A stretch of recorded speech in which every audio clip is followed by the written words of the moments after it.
आदित्य मिश्रा जी ने मुझसे कहा था कि मैं अर्बन सोशियोलॉजी के बारे में कुछ कहूं, और मिश्रा जी ने मुझे ये भी बताया था कि इसका मुख्य उद्देश्य बीए लेवल के स्टूडेंट्स को लाभ पहुंचाना होना चाहिए।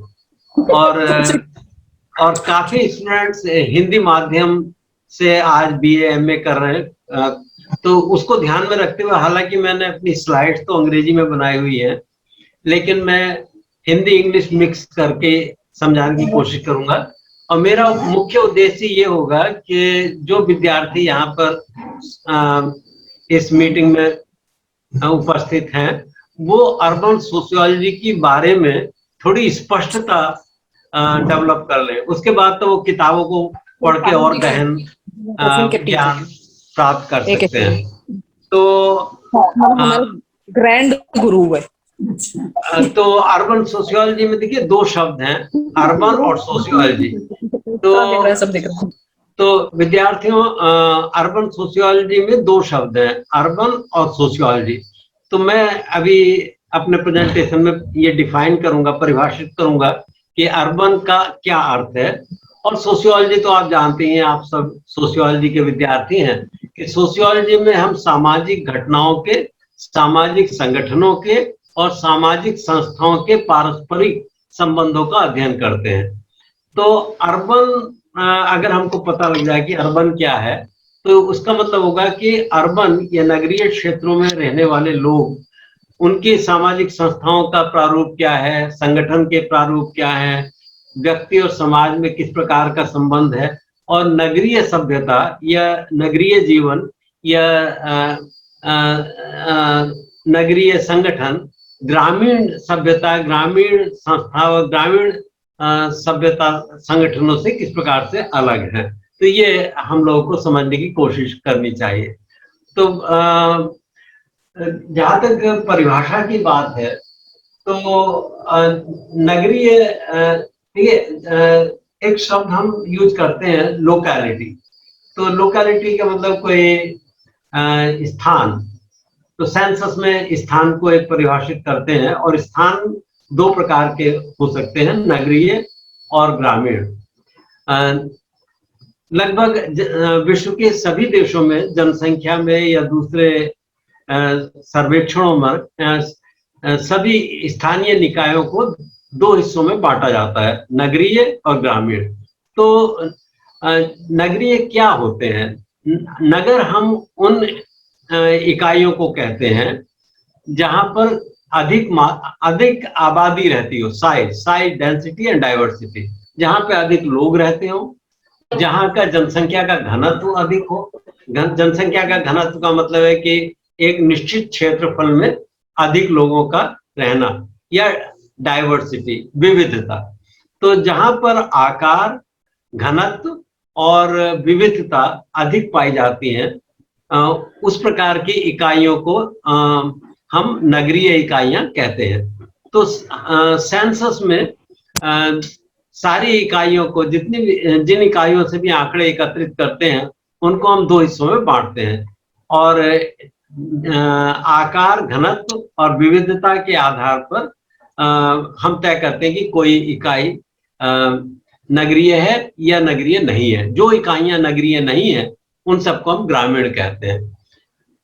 और ये पाया जाता है कि नगरों में जहाँ की आकार अधिक है, जनसंख्या का घनत्व अधिक है और विविधता पाई जाती है, उनके ऑर्गेनाइजेशनल और इंस्टीट्यूशनल फॉर्म्स, मतलब ऑर्गेनाइजेशन तो संगठन हुए, औपचारिक अनौपचारिक संगठन, जो मनुष्य कुछ उद्देश्यों को प्राप्त करने के लिए मिलजुल कर बनाते हैं, और इंस्टीट्यूशनल मतलब नॉर्म्स। इंस्टीट्यूशन का अर्थ है नॉर्म्स, तो नैतिकता, फोकवेज, लोक रीति और कानून। जनसंख्या बढ़ने, घनत्व बढ़ने और विविधता के बढ़ने से नए किस्म की संस्थाएं भी जन्म लेती हैं, नए किस्म के नॉर्म्स, लीगल स्ट्रक्चर, कानूनी ढांचे पैदा होते हैं। और वो कुछ इकाइयों को, जिनको हम नगरीय कहते हैं, उनको ग्रामीण इकाइयों और उनकी सभ्यता से अलग करते हैं। नगरीय इकाइयों में रहने वाले लोगों के विश्वास, मूल्य, बिलीव्स, वैल्यूज एंड बिहेवियर, और उनका व्यवहार भी ग्रामीण क्षेत्रों में रहने वाले लोगों के विश्वासों, मूल्यों और व्यवहार से अलग पाया जाता है, उसका भी अध्ययन करेंगे। और फिर जो आवश्यकताएं हैं, नगर में रहने वाले जो लोग हैं, उनकी जो आवश्यकताएं हैं और उनके जो खर्चे का प्रतिमान है, खर्चे का जो प्रतिरूप है, वो भी ग्रामीण क्षेत्रों में रहने वाले लोगों से अलग होता है। तो ये तो एक सामान्य परिभाषा की बात है, लेकिन मैं चाहूंगा कि हमारे विद्यार्थी ये जाने कि हमारे भारत में किस प्रकार की परिभाषा यूज की गई है। तो भारत में बहुत समय से, ये तो मैं नहीं कहूंगा कि शुरू से ही हमारा भारतीय जनगणना कहते हैं कि 1978-79 से शुरू हुई और 1981 के बाद की जो जनगणनाएं हैं, 78-79 जो मैं कह रहा हूँ उसको आप 81 भी मान सकते हैं, और उसके बाद हर 10 साल में जनगणना होती है, उनमें परिभाषाओं में परिवर्तन भी आता रहा है। लेकिन मुख्य रूप से जो विचार है वो मिलते जुलते ही रहे हैं। अभी जो लेटेस्ट हमारी डेफिनेशन है उसके हिसाब से 2 प्रकार की इकाइयों को नगरीय इकाई कहा जाता है। एक के लिए हम कहते हैं स्टैट्यूटरी, स्टैट्यूट्स के मुताबिक, विधान के मुताबिक। कुछ इकाइयां जो हम विधान के मुताबिक नगरीय कहते हैं वो नगरीय क्षेत्रों में आती है, जैसे कि म्युनिसिपैलिटी है, कॉर्पोरेशन है, कैंटोनमेंट बोर्ड है, notified town area committee. Notified town area, town आगे, टाउन माने नगर, तो नोटिफाइड टाउन एरिया एक बार एक गांव, एक बड़ा गांव, अगर उसको नोटिफाइड टाउन एरिया कमेटी वहां पर गठित हो जाती है या उसको डिक्लेयर किया जाता है सरकार के द्वारा, गजट के द्वारा, तो वो नगरीय बन जाती है। इसके अलावा बहुत सारी ऐसी इकाइयां भी हैं जो स्टैट्यूटरी रूप से नगरीय या टाउन्स नहीं कहलाती, किंतु अगर उनमें निम्नलिखित गुण पाए जाते हैं तो उनको भी हम नगरीय कह सकते हैं। ये नहीं कि सबको कहेंगे, पर उनको नगरीय कह सकते हैं। और ये किसी भी राज्य का जो रजिस्ट्रार है, सेंसस रजिस्ट्रार है, उसके अधिकार क्षेत्र में आता है कि इन गुणों के पाए जाने पर किसी इकाई को नगरीय कहें या ना कहें। एक तो मिनिमम पॉपुलेशन ऑफ 5000, जो कि साइज नगरीय क्षेत्रों को ग्रामीण क्षेत्रों से अलग करता है।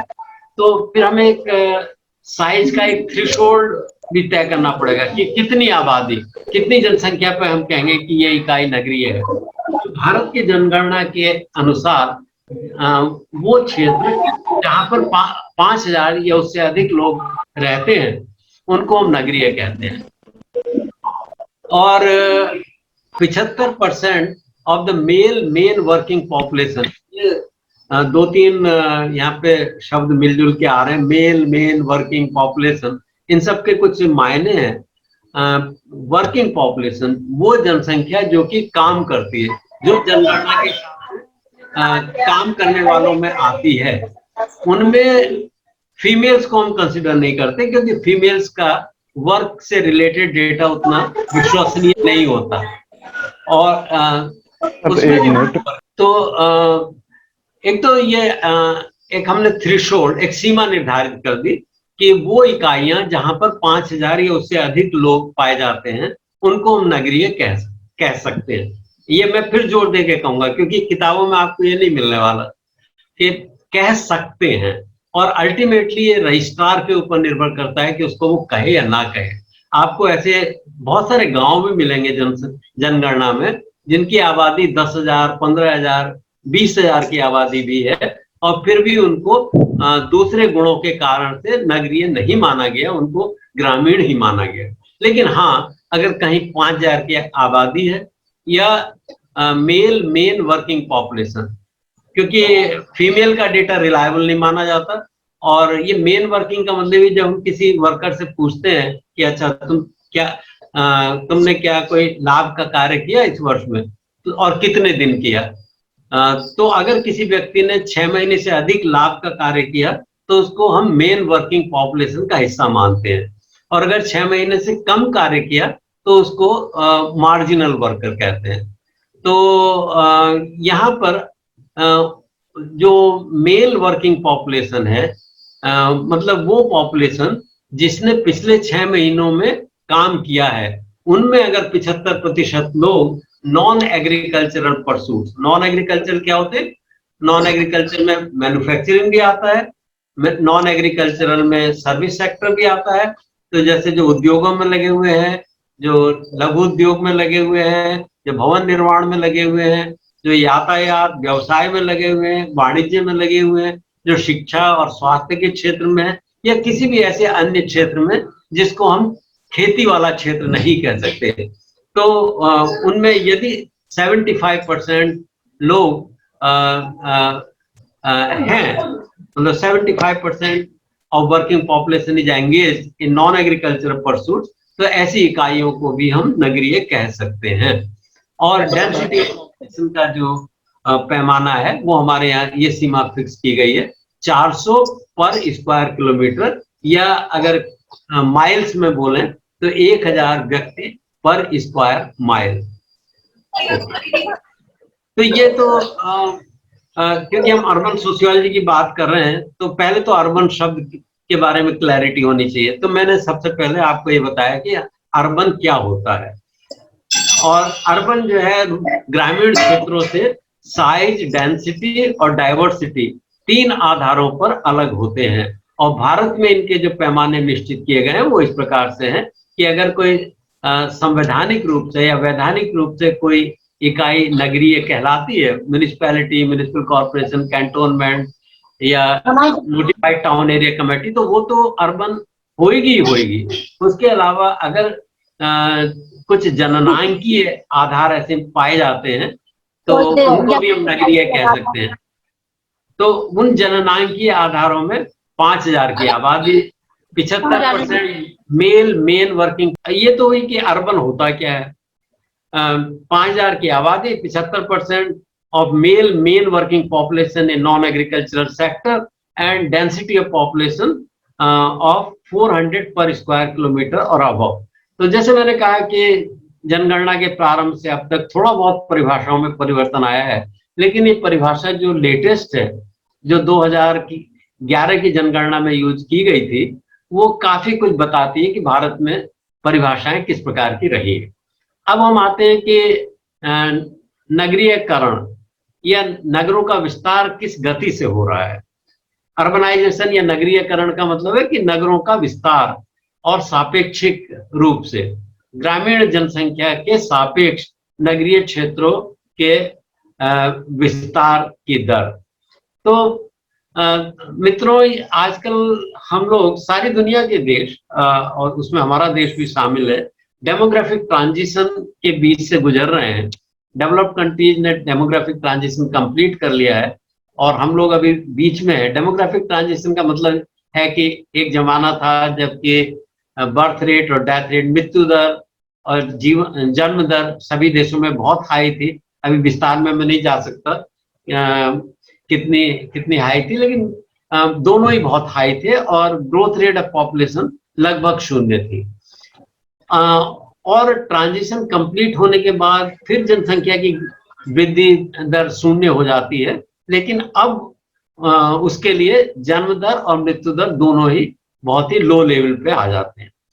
हम लोग जनसंख्या संक्रमण के बीच से गुजर रहे हैं और डेवलप्ड कंट्रीज में संक्रमण पूरा हो चुका है। ये जनसंख्या संक्रमण नगरीयकरण का एक बड़ा कारण है। आप अगर उसको क्वांटिफाई करना चाहें, अंकों में बात करना चाहें, तो पिछले 100 वर्षों में 1911 में अगर आप देखें 100 वर्ष पहले, 110 वर्ष पहले कहना चाहिए, तो भारत में केवल 10% जनता नगरीय क्षेत्रों में निवास करती थी। आज 2011 की जनसंख्या जनगणना के अनुसार 31% जनसंख्या नगरों में निवास करती है। तो इसका मतलब नगरीयकरण हो रहा है। नगरीयकरण के जो संकेत हैं वो इस बात से मिलते हैं कि शहरों में रहने वाली जनसंख्या का प्रतिशत किस गति से बढ़ रहा है। तो 10% से लेके हम लोग आज 31% तक आ गए 2011 में। ये दिखाता है कि भारत में नगरीयकरण हो रहा है। जनसंख्या संक्रमण के साथ साथ नगरीयकरण का संक्रमण भी चल रहा है।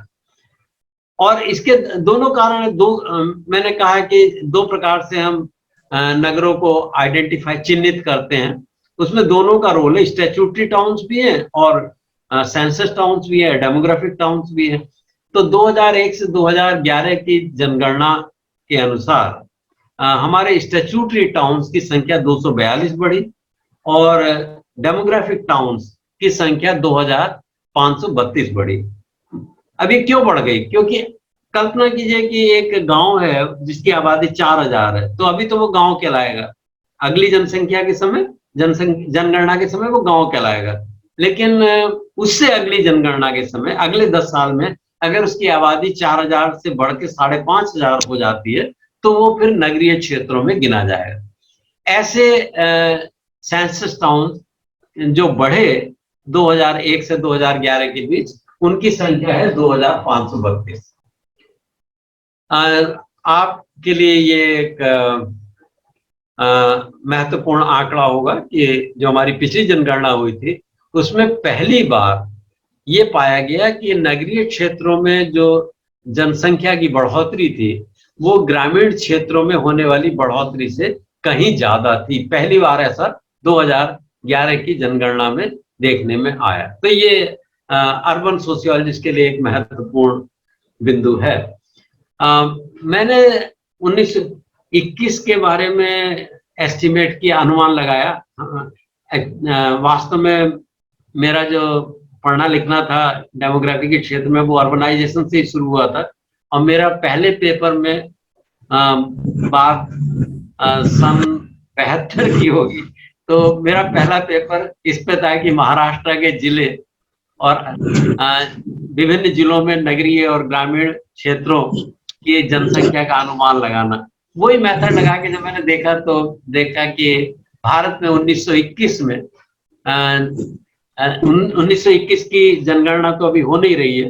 अनुमान है कि 1922 में इसको किया जाएगा, लेकिन 1921 में करीब 35% लोग नगरीय क्षेत्र में रह रहे होंगे, ऐसा मेरा अनुमान है। और मेरा ये भी अनुमान है कि 2060 के आते आते भारत में 50% से अधिक लोग नगरीय क्षेत्रों में रह रहे होंगे। अब अगला सवाल आपके दिमाग में आएगा कि नगरीय क्षेत्रों में रहने वाली आबादी का प्रतिशत बढ़ता क्यों है?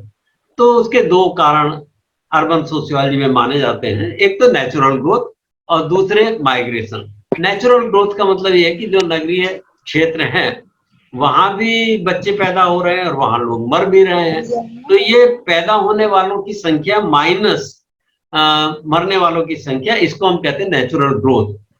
कुछ लोग जो नगरीय क्षेत्र में पैदा हुए माइनस कुछ लोग जो नगरीय क्षेत्र में जिनकी मृत्यु हुई, उसका डिफरेंस जो है वो नेचुरल ग्रोथ कहलाता है।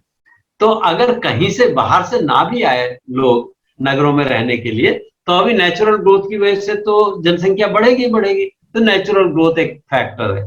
और दूसरा फैक्टर है माइग्रेशन। थोड़े बहुत लोग नगरीय क्षेत्रों से ग्रामीण क्षेत्रों में भी चले जाते हैं, हमारे देश में भी ऐसा होता है। अक्सर ये पाया जाता है कि ग्रामीण क्षेत्रों से लोग शहरों में आते हैं, नौकरी करते हैं और वृद्धावस्था के समय रिटायरमेंट के बाद वो अपने गांव में वापस चले जाते हैं। तो दोनों तरह का माइग्रेशन देखने को मिलता है, गांव से शहर की तरफ, शहर से गांव की तरफ। ज्यादा माइग्रेशन गांव से शहर की तरफ होता है, शहर से गांव की तरफ कम होता है। तो जो net rural to urban migration है, उसके कारण भी नगरीय आबादी बढ़ती है। और मैंने जो कैलकुलेशन की आपको बताने के लिए, तो मैंने देखा कि मैंने दो तरह के आंकड़ों को यूज किया, एक तो सैंपल रजिस्ट्रेशन सिस्टम के और एक जनगणना के। तो मैंने पाया कि natural growth has played a smaller role during 2001 to 2021 than in the past. पहले जो है नगरीय क्षेत्र जो बढ़ रहे थे, मैंने आपको बताया कि 110 साल पहले नगरीय प्रतिशत बहुत कम था। उस समय जो नगरीय प्रतिशत बढ़ रहा था वो ज्यादातर नगरों की अपनी नेचुरल ग्रोथ की वजह से बढ़ रहा था।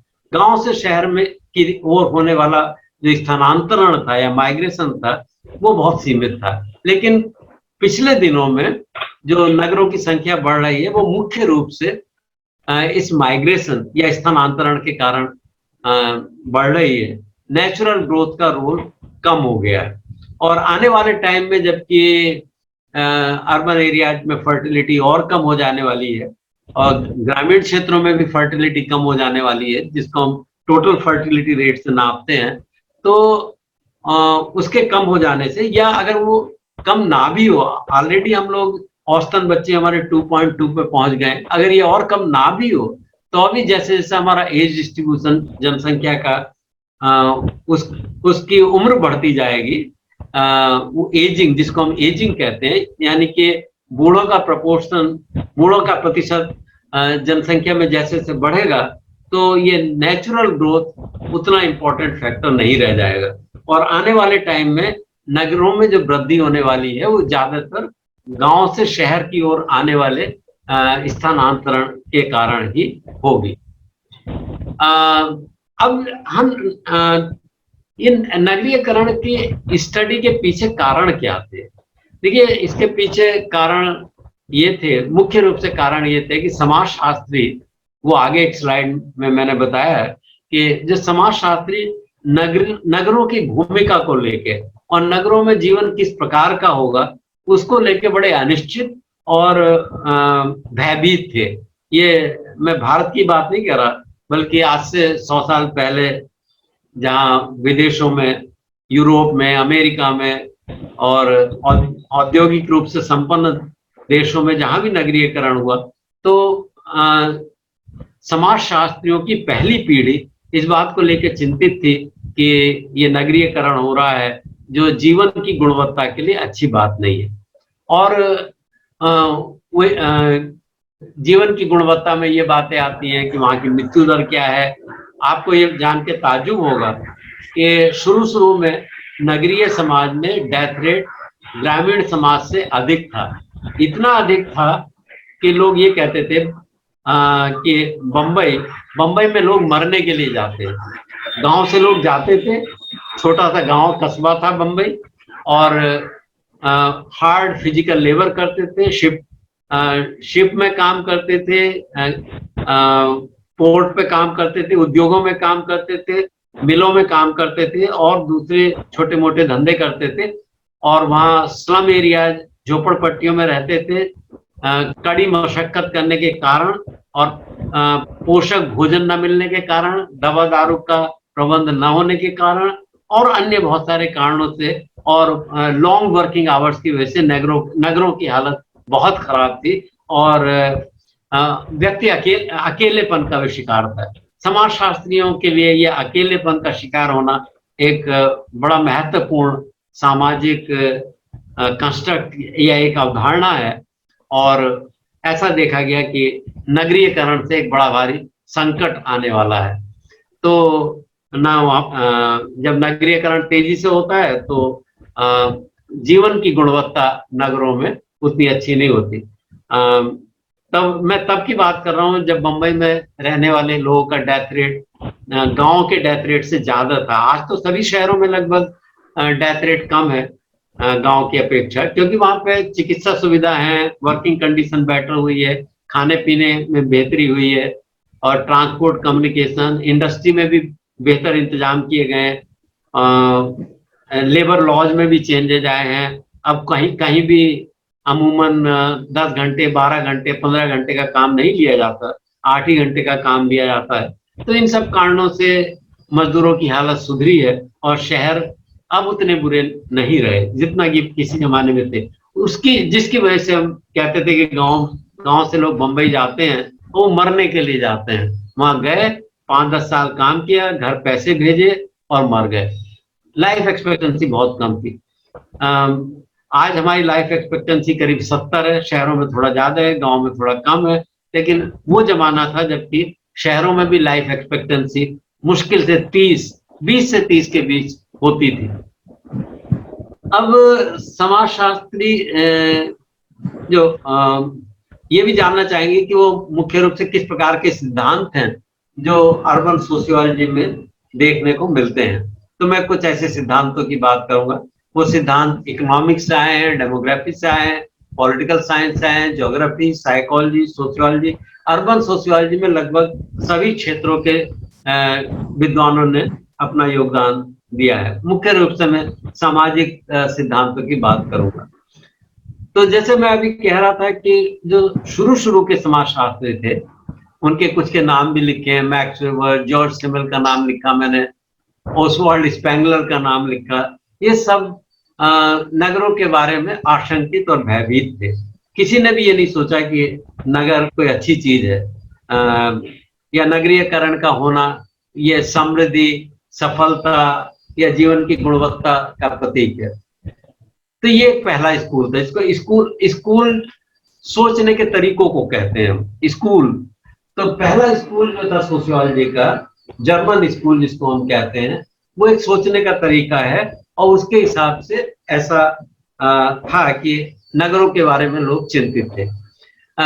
फिर जो एक 1920 के बाद जो यूनिवर्सिटी ऑफ शिकागो में, अमेरिका में जो स्कूल डेवलप हुआ, विचारधारा डेवलप हुई, या एक फ्रेमवर्क डेवलप हुआ जिसके अंतर्गत नगरों के अध्ययन किए गए, वो ज्यादा इंपेरिकल था, औपचारिक था, और इसमें रॉबर्ट पार्क, लुइस वर्ग और बर्गेस वगैरह के नाम आते हैं। तो अगर आपको सोशियोलॉजी में अर्बन सोशियोलॉजिकल थ्योरीज के बारे में पढ़ना हो तो थोड़ा सा आपको पार्क, वर्ग, बर्गेस, इन लोगों के कार्यों के बारे में पढ़ना पड़ेगा।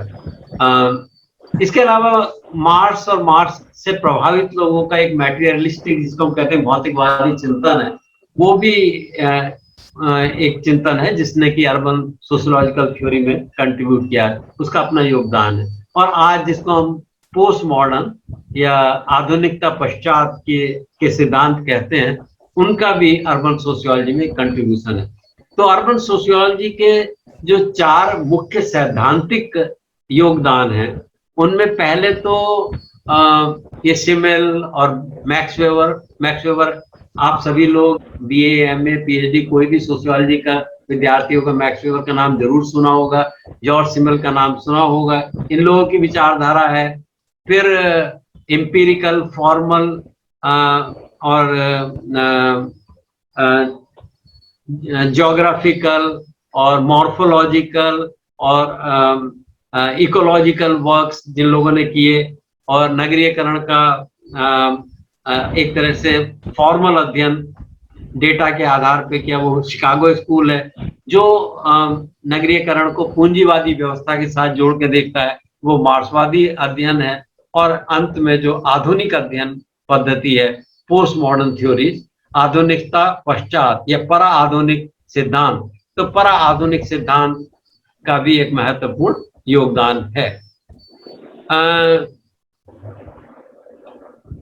मैं सोशियोलॉजी से एक रॉबर्ट निस्बत द्वारा दी गई परिभाषा को पढ़ना चाहूंगा कि much classical sociology reflects a generalized hostility to the industrial and political revolutions. Marxists also maintain that as the discipline developed during the 19th century, it was clearly a bourgeois social science, a reply and alternative to the increasing political and intellectual influence of historical materialism. तो एक तरह से जो शुरू के German school हैं या जो शिकागो स्कूल है, मार्क्सवादियों के हिसाब से ये किस्म का बूर्जुआ विचार का प्रतिपादन करते हैं, और मार्क्सवादी इसको अन्य तरीके से देखना चाहेंगे। मैंने एक सिमिल सोचा थोड़ा सा आपको इन लोगों के बारे में बता दूं। तो एक सिमिल की डेफिनेशन ये सिमिल से लिया है कि द साइकोलॉजिकल, मेन रूप से इस पैराग्राफ में ये कहा गया है कि अर्बन एरियाज में ऐसा होता है कि कुछ भी स्थायी नहीं होता, सब कुछ टेम्परेरी, सब कुछ एक कंटिन्यूअस फ्लक्स, सब कुछ लगातार बीतता चला जा रहा है। चित्र, ऐसे चित्र जो लगातार बीतते जा रहे हैं, ना आपका किसी व्यक्ति के साथ, ना किसी स्थान के साथ, ना नौकरी के साथ, ना किसी नॉर्म के साथ, ना सभ्यता संस्कृति के साथ कहीं भी कोई नहीं होता। और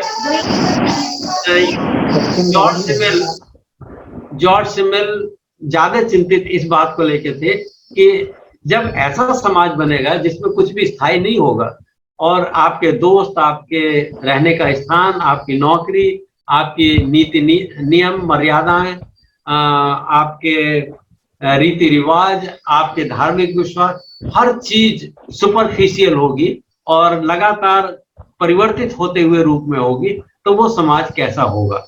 जॉर्ज सिमल इसीलिए ये लोग चिंतित थे। मार्क्स के सिद्धांत के हिसाब से नगरीयकरण की अच्छी भूमिका भी है, खराब भूमिका भी है। खराब तो इस सेंस में मार्क्स पे भी प्रभाव था शुरू के जर्मन स्कूल का, तो मार्क्स के हिसाब से भी नगरीयकरण कोई अच्छी चीज नहीं है, क्योंकि नगरीय क्षेत्रों में मजदूरों की हालत, आगे एक मैंने पैराग्राफ कोट भी किया है, तो मजदूरों की हालत नगरीय क्षेत्रों में बहुत खराब है।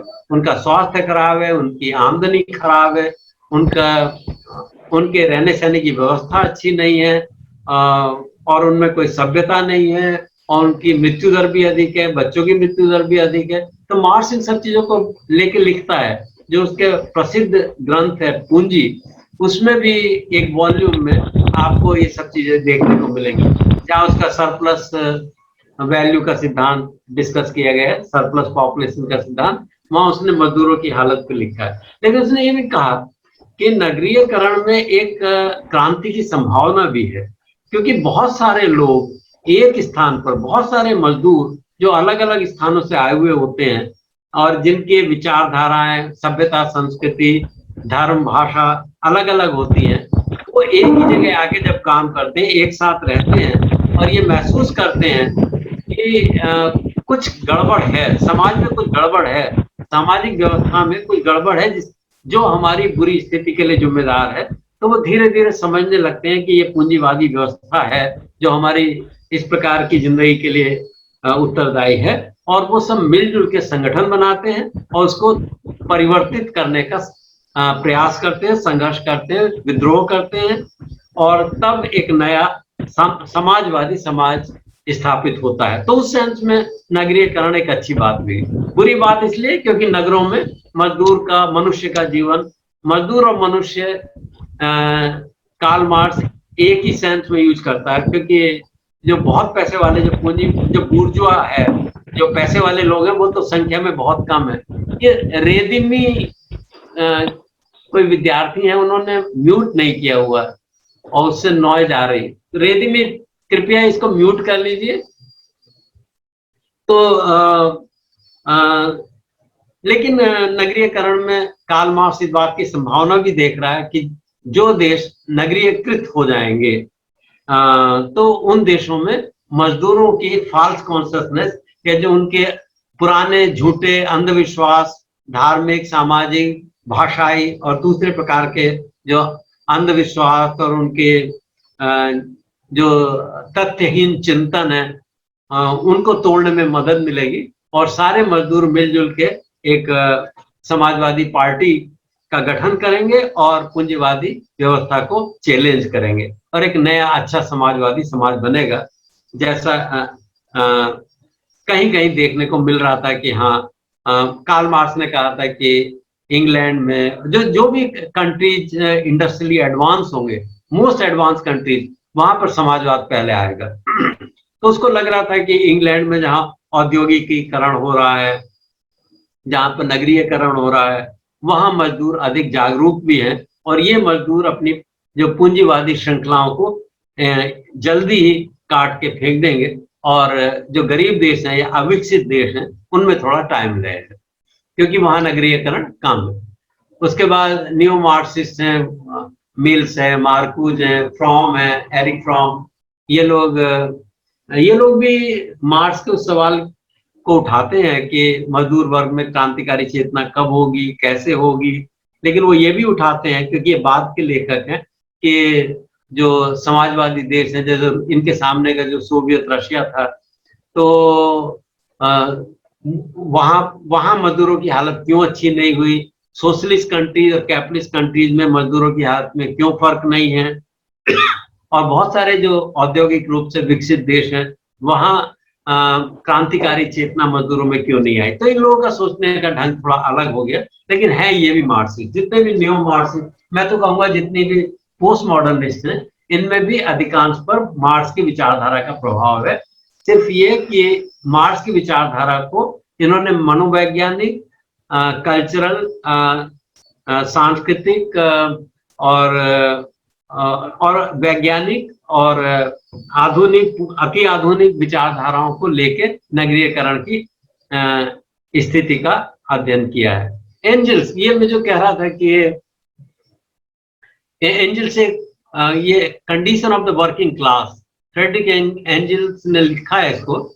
और मैं अक्सर ये कहता हूँ अपने बीए लेवल के स्टूडेंट्स यहाँ पे अगर ज्यादा है तो मैं कहता हूँ कि देखो भाई, अगर आपको दुनिया के बारे में समझना है, विशेषकर भारत के बारे में समझना है, तो 3 छोटी छोटी किताबियां जरूर पढ़िए। मैं किसी मोटी किताब को नहीं प्रेस्क्राइब कर रहा, मैं 3 छोटी छोटी किताबियां प्रेस्क्राइब कर रहा हूँ। एक तो आप पढ़िए कार्ल मार्क्स, फ्रेडरिक एंजल्स का कम्युनिस्ट मैनिफेस्टो, पतली सी किताब है। और उसके अभी कहीं आप ट्रेन जर्नी कर रहे हो, कहीं खाली समय में बैठे हो, घर पे हो, तो उसके 25-30 पन्ने जरूर पढ़िए। आपको मनुष्य और समाज के बारे में नया और एक गंभीर चिंतन देखने को मिलेगा।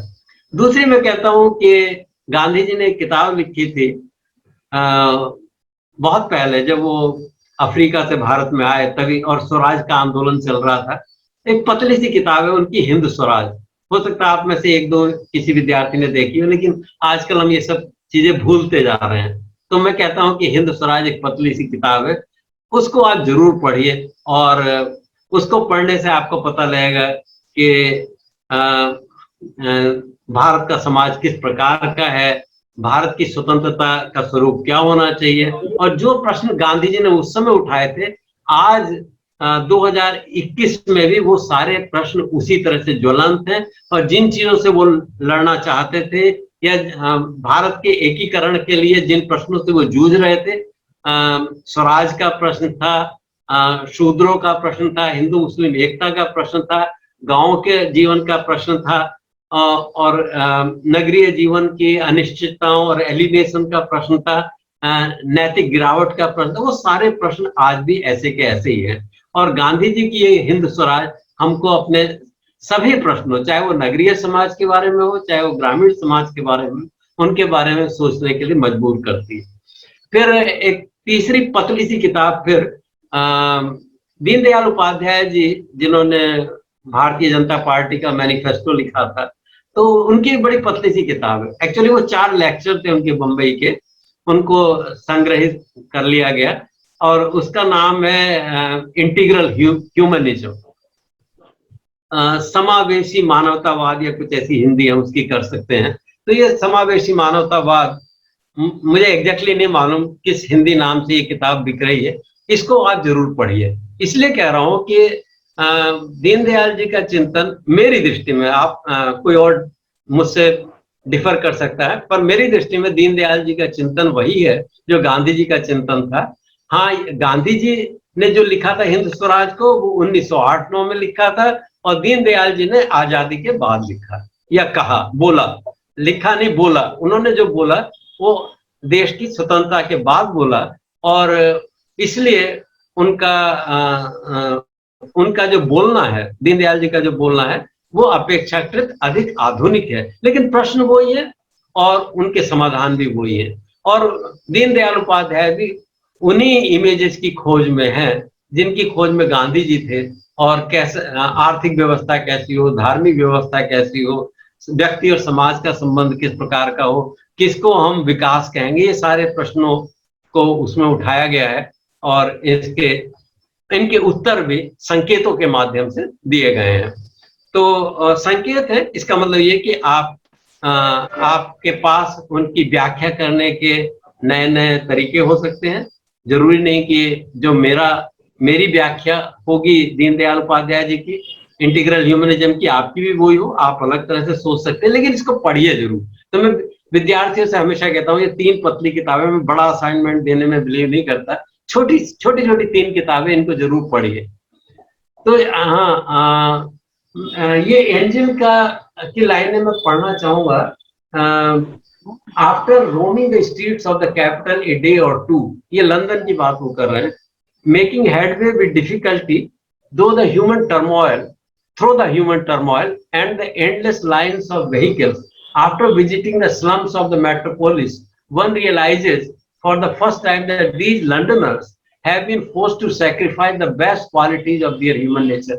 शहर के लोगों ने अपने मानवीय स्वभाव की जो उदात्त क्वालिटीज गुण हो सकते हैं उनको कहीं खो दिया है। To bring to pass all the marvels of civilization which crowd their city, that 100 powers which slumbered within them have remained inactive, have been suppressed in order that a few might be developed more fully. ताकि शहरों में थोड़े मुट्ठी भर लोग, आजकल भी हम कहते हैं कि थोड़े से पूंजीवादी घराने हैं, तो थोड़े से पूंजी के घराने उनके विकास के उनके विकास हो सके, उसने पूरी सभ्यता और मानवता का सत्यानाश कर दिया है। एक इस मामले में गांधी जी हो, मार्क्स हो या दीनदयाल उपाध्याय जी हो, वो सब लगभग एक ही विचारधारा के हैं। थोड़ा थोड़ा फर्क है उनके रास्तों में, लेकिन वो ये क्लियरली देखते हैं कि अर्बन सोशियोलॉजी के विद्यार्थियों के लिए कि अर्बन एरियाज की क्रिटिकल स्टडी करने की जरूरत है। The very turmoil of the streets है समथिंग रिपल्सिव, घृणा होती है शहरों में, और आज भी वही हालत है। आप जिस शहर को सबसे अच्छा शहर मानते हैं, बंबई या दिल्ली या बेंगलोर या सूरत, वहां जाइए और हर शहर में आज एक नई बस्ती टाइप की चीज मिलेगी, सिविल लाइन टाइप मिलेगी। वहां तो आपको लगेगा जहाँ मॉल यहीं पे हैं लोग, अंदर में है या बाहर भी है। लेकिन अगर आप उनके अंदरूनी हिस्से में जाकर देखें तो जो जिन परिस्थितियों में लोग रह रहे हैं, जो स्लम्स हैं, जो गलियां हैं, पतली पतली गलियां हैं, जैसे जो लोगों के लिबास है, उनके खाने पीने की व्यवस्था है, उनके काम धंधे हैं, जो बेरोजगारी है, जो स्वास्थ्य चिकित्सा सुविधाओं का अभाव है, तो उसको देख के आपको घृणा ही अधिक होगी। The hundreds of thousands of all classes and ranks crowding past each other, are they not all human beings with the same qualities? तो ये कारण थे जिसकी वजह से समाजशास्त्री ये सोचते थे कि नगरीकरण ने एक ऐसी व्यवस्था पैदा कर दी है, क्या ये इंसान नहीं है? ये कीड़े मकोड़े जो पतली पतली गलियों में रेंग रहे हैं और स्लम्स में रह रहे हैं, क्या ये इंसान नहीं है? हे भगवान, वो समाज कैसे बन सकता है कि नगरीकरण तो हो लेकिन मनुष्य की स्थिति में कुछ बेहतरी आए? फिर ये पोस्ट मॉडर्न थ्योरी से मैंने एक पैराग्राफ लिया, लेकिन मैं चाहता हूं कि कुछ समय प्रश्नोत्तर के लिए भी रखा जाए, तो मैं इसको नहीं पढ़ रहा। अब अर्बनाइजेशन से डील करने की क्या क्या अप्रोचेज हो सकते, क्या करें फिर हम? ठीक है, ये समझ में आ गया कि नगरीकरण से समस्याएं हैं। नगर बहुत अच्छी बात भी है, और जहां जहां औद्योगिकीकरण हुआ है, आर्थिक विकास हुआ है, वहां नगरीय सभ्यता भी पैदा हुई है। कभी कभी तो ऐसा लगता भी है कि नगरीयकरण बढ़ेगा तो औद्योगिक विकास और आर्थिक विकास और सामाजिक विकास में भी बढ़ोतरी होगी। लेकिन उसका दूसरा साइड भी है। समाजशास्त्रियों जो क्रिटिकल सोशियोलॉजिस्ट हैं, उन्हें दूसरे साइड ज्यादा दिखाई दिए कि नगरों में क्राइम है, गांव में क्राइम नहीं होता, नगरों में भुखमरी है, गांव में भुखमरी नहीं है, नगरों में बेरोजगारी है, गांव में बेरोजगारी नहीं है, नगरों में कोई दोस्त नहीं है। जानकार आपके सैकड़ों हजारों हैं, लेकिन दोस्त आपका कोई नहीं है, पक्का दोस्त जिसको कहते हैं। जिस दोस्ती की गांव के लोग करते हैं, वैसा दोस्त नगरों में नहीं पाया जाता। गांव में 2 दोस्त होंगे, 3 दोस्त होंगे, लेकिन पक्के दोस्त होंगे। गांव में 2-3 लोगों के साथ आपकी रिश्तेदारी होगी, संबंध होंगे, आपकी जाति बिरादरी के होंगे और सुख दुख में काम आने वाले होंगे। शहरों में 2-3 नहीं, आप 200-300, 2000-3000 लोगों के संपर्क में आएंगे, उनसे परिचित होंगे, लेकिन काम का कोई नहीं। तो ऐसा एक ऐसे क्रिटिकल माहौल में गांधी जी तो यही सोचते थे, ग्राम स्वराज की बात करते थे कि हमें नगरों से गांव की ओर वापस जाना है। अब आज तो ये संभव नहीं लगता, लेकिन गांधी जी ऐसा सोचते थे। हम इसको एक अप्रोच तो कह सकते हैं कि एक अप्रोच ये कि अगर हम ये भी ना कहें कि शहरों से लोग गांव की तरफ जाएं, तो ये तो कहें कि गांव में भी उतना विकास हो जाए कि लोगों को शहर आने की जरूरत ना पड़े। तो उस सेंस में गांधी जी आज भी प्रासंगिक हैं कि गांव का ऐसा विकास हो कि उन्हें शहरों में जाने की, नौकरी के लिए, पढ़ने के लिए और चिकित्सा के लिए उन्हें शहरों में ना जाने की जरूरत पड़े, गांव में ही सारी चीजें उपलब्ध हो, गांव में बिजली हो, पानी हो, चिकित्सा हो, शिक्षा हो और रोजगार हो, अच्छे संबंध हो, ऊंच नीच की भावना ना हो, विषमता ना हो, सब लोग मिलजुल के रहें।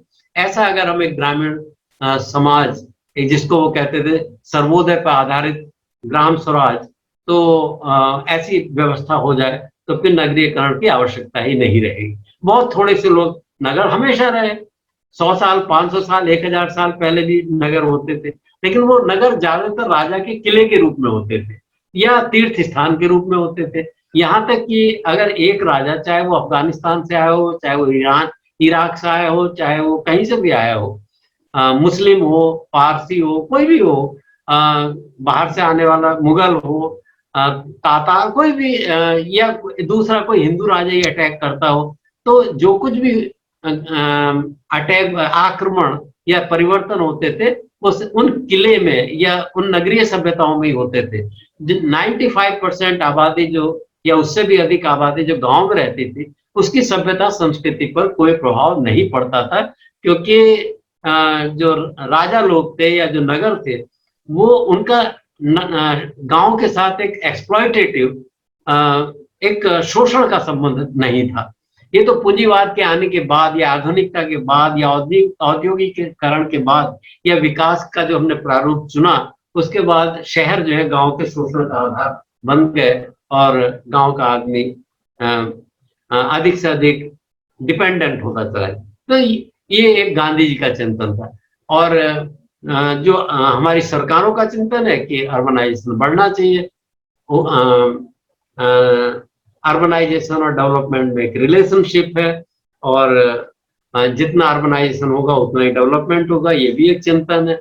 और एक चिंतन ये है कि इस बारे में चिंता मत करिए कि नगरीकरण हो या ना हो, नगरीकरण तो होने वाला ही है। नगरों की स्थिति को सुधारने की जरूरत है, वहाँ के इंफ्रास्ट्रक्चर को, सड़कों को, बिजली को, स्वास्थ्य को, शिक्षा को, उनको सुधारने की जरूरत है, लॉ एंड ऑर्डर को सुधारने की जरूरत है। नगरीकरण तो होने वाला ही है। ये मैंने गांधी जी के जो अपनी बात रखने के लिए हिंद स्वराज से एक उदाहरण लिया था, जिसमें गांधी जी कहते हैं कि एक आध लाइन अगर इसमें से पढ़ूं तो वो कहते हैं कि भगवान कभी ऐसा ना हो कि हमारे देश में आजादी के बाद बड़े बड़े उद्योग पनपे, इससे अच्छा तो यही है कि हम स्वतंत्र ही ना हो और मैनचेस्टर का ही कपड़ा पहनते रहें। क्योंकि अगर हम परतंत्र रहते हैं और मैनचेस्टर का कपड़ा पहनते हैं और मैनचेस्टर की एक तरह से आर्थिक गुलामी में रहते हैं, तो उससे हमारी केवल आर्थिक हानि होती है। लेकिन जब हमारा भारत औद्योगिक रूप से संपन्न देश बन जाएगा, औद्योगिक या नगरीकरण हो जाएगा, औद्योगिकीकरण हो जाएगा और देसी पूंजीपति आ जाएंगे उद्योग में, तो वहां हमारी सभ्यता संस्कृति में भी विकार आ जाने वाला, हमारे खून में भी विकार आ जाने वाला। तो गांधी जी पसंद करेंगे कि चाहे हमें यहाँ अपनी इंडस्ट्री डेवलप करने से तो अच्छा है कि हम उद्योगों, विदेशों के उद्योगों पर ही निर्भर रहें और भारत में इतने बड़े बड़े उद्योग धंधे ना डेवलप किए जाएं। ये गांधी जी का मानना था, क्योंकि वो इंडियन रॉकफेलर कौन हो सकता है, जिसको आजकल हम कहते हैं टाटा, बिरला, ये इंडियन रॉकफेलर्स हैं। ये तो गांधी जी को ये बड़ा लगता था कि विदेशी अंग्रेज और देसी अंग्रेज, उन्हें लगता था कि विदेशी अंग्रेज चले जाएंगे, सफेद अंग्रेज चले जाएंगे, लेकिन काले अंग्रेज जो उनकी कुर्सियों पर बैठ जाएंगे और उनके जैसा ही व्यवहार करेंगे देश की जनता के साथ, वो अधिक घातक होंगे। तो Indian rulers, Indian politicians, Indian Rockefellers, Indian पूंजीपति, तो उससे गांधी जी ज्यादा, गांधी जी कहते हैं snake bite is a lesser poison than these two. What are these two? India made rich through immorality to regain its freedom.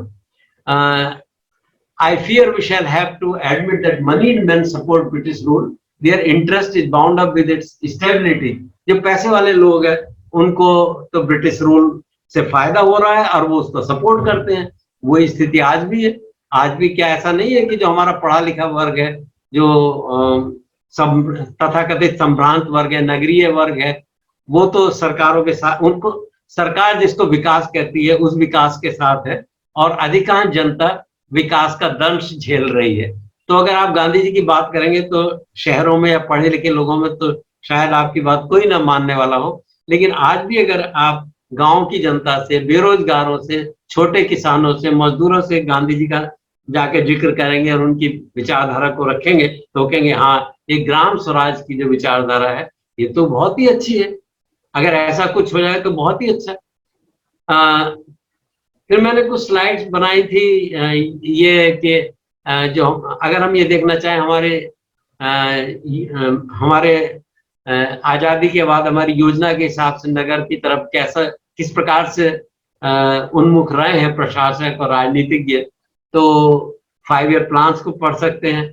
शुरू में तो नगरीकरण के बारे में कुछ ज्यादा सोचा ही नहीं गया। पहली बार for the first time the word urban development occurs as a chapter heading only in the 5th 5-year plan। 5वीं पंचवर्षीय योजना में पहली बार एक चैप्टर का नाम अर्बन डेवलपमेंट रखा गया। इसका मतलब पहली तो कुछ थी नहीं, आंकड़े इकट्ठे हुए। दूसरी योजना जिसको हम महालनबीस मॉडल कहते हैं, वो ये कहती थी कि उद्योगों को डेवलप किया जाए। फिर तीसरी योजना में देखा गया कि उद्योग तो डेवलप हो रहे हैं लेकिन उससे तो गरीबी बढ़ रही है, तो फिर पुनर्चिंतन शुरू हुआ। चौथी योजना में जाके ये हुआ कि ग्रोथ विद जस्टिस। तो 5वीं योजना में पहली बार नगरीकरण के बारे में कुछ थोड़ा सा गहन चिंतन किया गया। और ये देखा गया कि कुछ हमारी नीतियां उनमें विरोधाभास है। एक तरफ तो हम इंडस्ट्रियल प्रोग्रेस की बात कर रहे हैं, लेकिन इंडस्ट्रियल प्रोग्रेस की बात करते हुए हम बेसिकली शहरों के विकास की बात कर रहे हैं और ग्राम की हालत और खराब होती जा रही है। इस तरह का विरोधाभास देखने को मिला। तो फिर उसके बाद हालांकि इसी पे एक लेक्चर होना चाहिए, मैं जल्दी जल्दी कुछ बोल रहा हूँ कि 7th प्लान में housing, urban development, water supply and sanitation का एक पूरा चैप्टर आया। 8th प्लान में अर्बनाइजेशन को बहुत महत्व दिया गया। Chapter 13 in volume 2 was devoted to urban development and it was strengthened that urbanization helps to contribute to। तो धीरे धीरे हमारे जो नीति निर्धारण करने वाले लोग हैं उनके दिमाग में यह आया कि नगरीकरण अच्छी बात है और इसको बढ़ाना चाहिए और हमारे आर्थिक विकास के लिए जरूरी है। The report of the National Commission on Urbanization was to influence the formation of urban plan। फिर 9th प्लान में और ज्यादा नगरीकरण के बारे में सोचा गया। सेक्टोरल ऑब्जेक्टिव विभिन्न खंडों के लिए, इकोनॉमी के लिए, सोसाइटी के लिए, एनवायरनमेंट के लिए, अधिक गहराई से हाउसिंग के लिए, नगरीय हाउसिंग के लिए, लो इनकम ग्रुप्स के लिए, स्लम्स के लिए, इंफ्रास्ट्रक्चर, रोजगार, गरीबी, अर्बन ट्रांसपोर्टेशन एक बड़ी प्रॉब्लम है, सैनिटेशन एक बड़ी प्रॉब्लम है, और नगरों का एनवायरनमेंट एक बड़ी प्रॉब्लम है, पॉल्यूशन की समस्या है। आजकल एयर क्वालिटी इंडेक्स की बात करते हैं कि ये नगरीय क्षेत्रों की हवा इतनी प्रदूषित हो गई है, वातावरण इतना प्रदूषित हो गया कि वो रहने लायक नहीं रहा। तो ये इन चीजों के बारे में, म्युनिसिपल गवर्नेंस के बारे में, ये अलग अलग क्षेत्रों में विकेंद्रीकृत व्यवस्था कैसी हो नगरों में, लोकल बॉडीज के बारे में, ऐसे बहुत सारे विषय धीरे धीरे समझ में आया कि इन सब चीजों के बारे में अलग अलग हमें सोचने की जरूरत है। फिर 10th प्लान में अर्बन डेवलपमेंट का एक पूरा चैप्टर हो गया, तो जिसमें सिविक कम्युनिटीज की बात हुई और mandatory and optional reforms to states. 11th plan में ड्रिंकिंग वाटर, सैनिटेशन, आपके सिलेबस में मैं देख रहा था यही सब है। तो इन सब चीजों के बारे में अगर आप BA लेवल का, तो आप शायद कोई टेक्स्ट बुक लेके पतली सी कोई टेक्स्ट बुक लेके या कोई नोट्स एंड मेडिसी टाइप लेके भी एग्जाम पास कर सकते हैं। लेकिन अगर विस्तार से इन चीजों को देखना हो तो जैसे मैं कह रहा हूँ कि drinking water, sanitation, clean living condition, इनके बारे में अगर आपको ज्यादा गहरी जानकारी चाहिए, जिनको जो एमए के विद्यार्थी हैं या जो पीएचडी करने की सोच रहे हैं या कर रहे हैं, तो उनको तो 5 ईयर प्लान वगैरह पढ़ने चाहिए। अर्बन कमीशन की रिपोर्ट पढ़नी चाहिए, और पहले से लेके अब तक हमारे यहाँ 12 प्लान्स रही हैं, बीच में 3 प्लान हॉलीडेज रही हैं, उनके डॉक्यूमेंट देखने चाहिए, और उन डॉक्यूमेंट्स में अर्बन एरियाज के बारे में क्या चिंतन रहा इसको ठीक से देखना चाहिए। और इसमें 11th प्लान में फिर वाटर क्वालिटी, वाटर की खाली बात नहीं है, वाटर क्वालिटी, हम टैप वाटर देना हमको, क्योंकि जो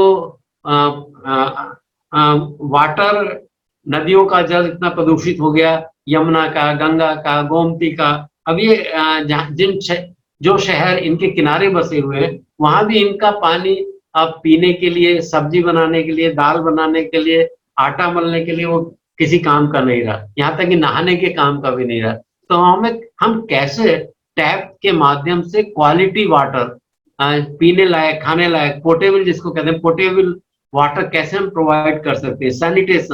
सैनिटेशन बड़े पैसे वाले मोहल्लों में, सैनिटेशन मीडियम क्लास के मोहल्लों में, सैनिटेशन स्लम्स में हम कैसे प्रोवाइड कर सकते हैं, उसके बारे में सोचना पड़ेगा।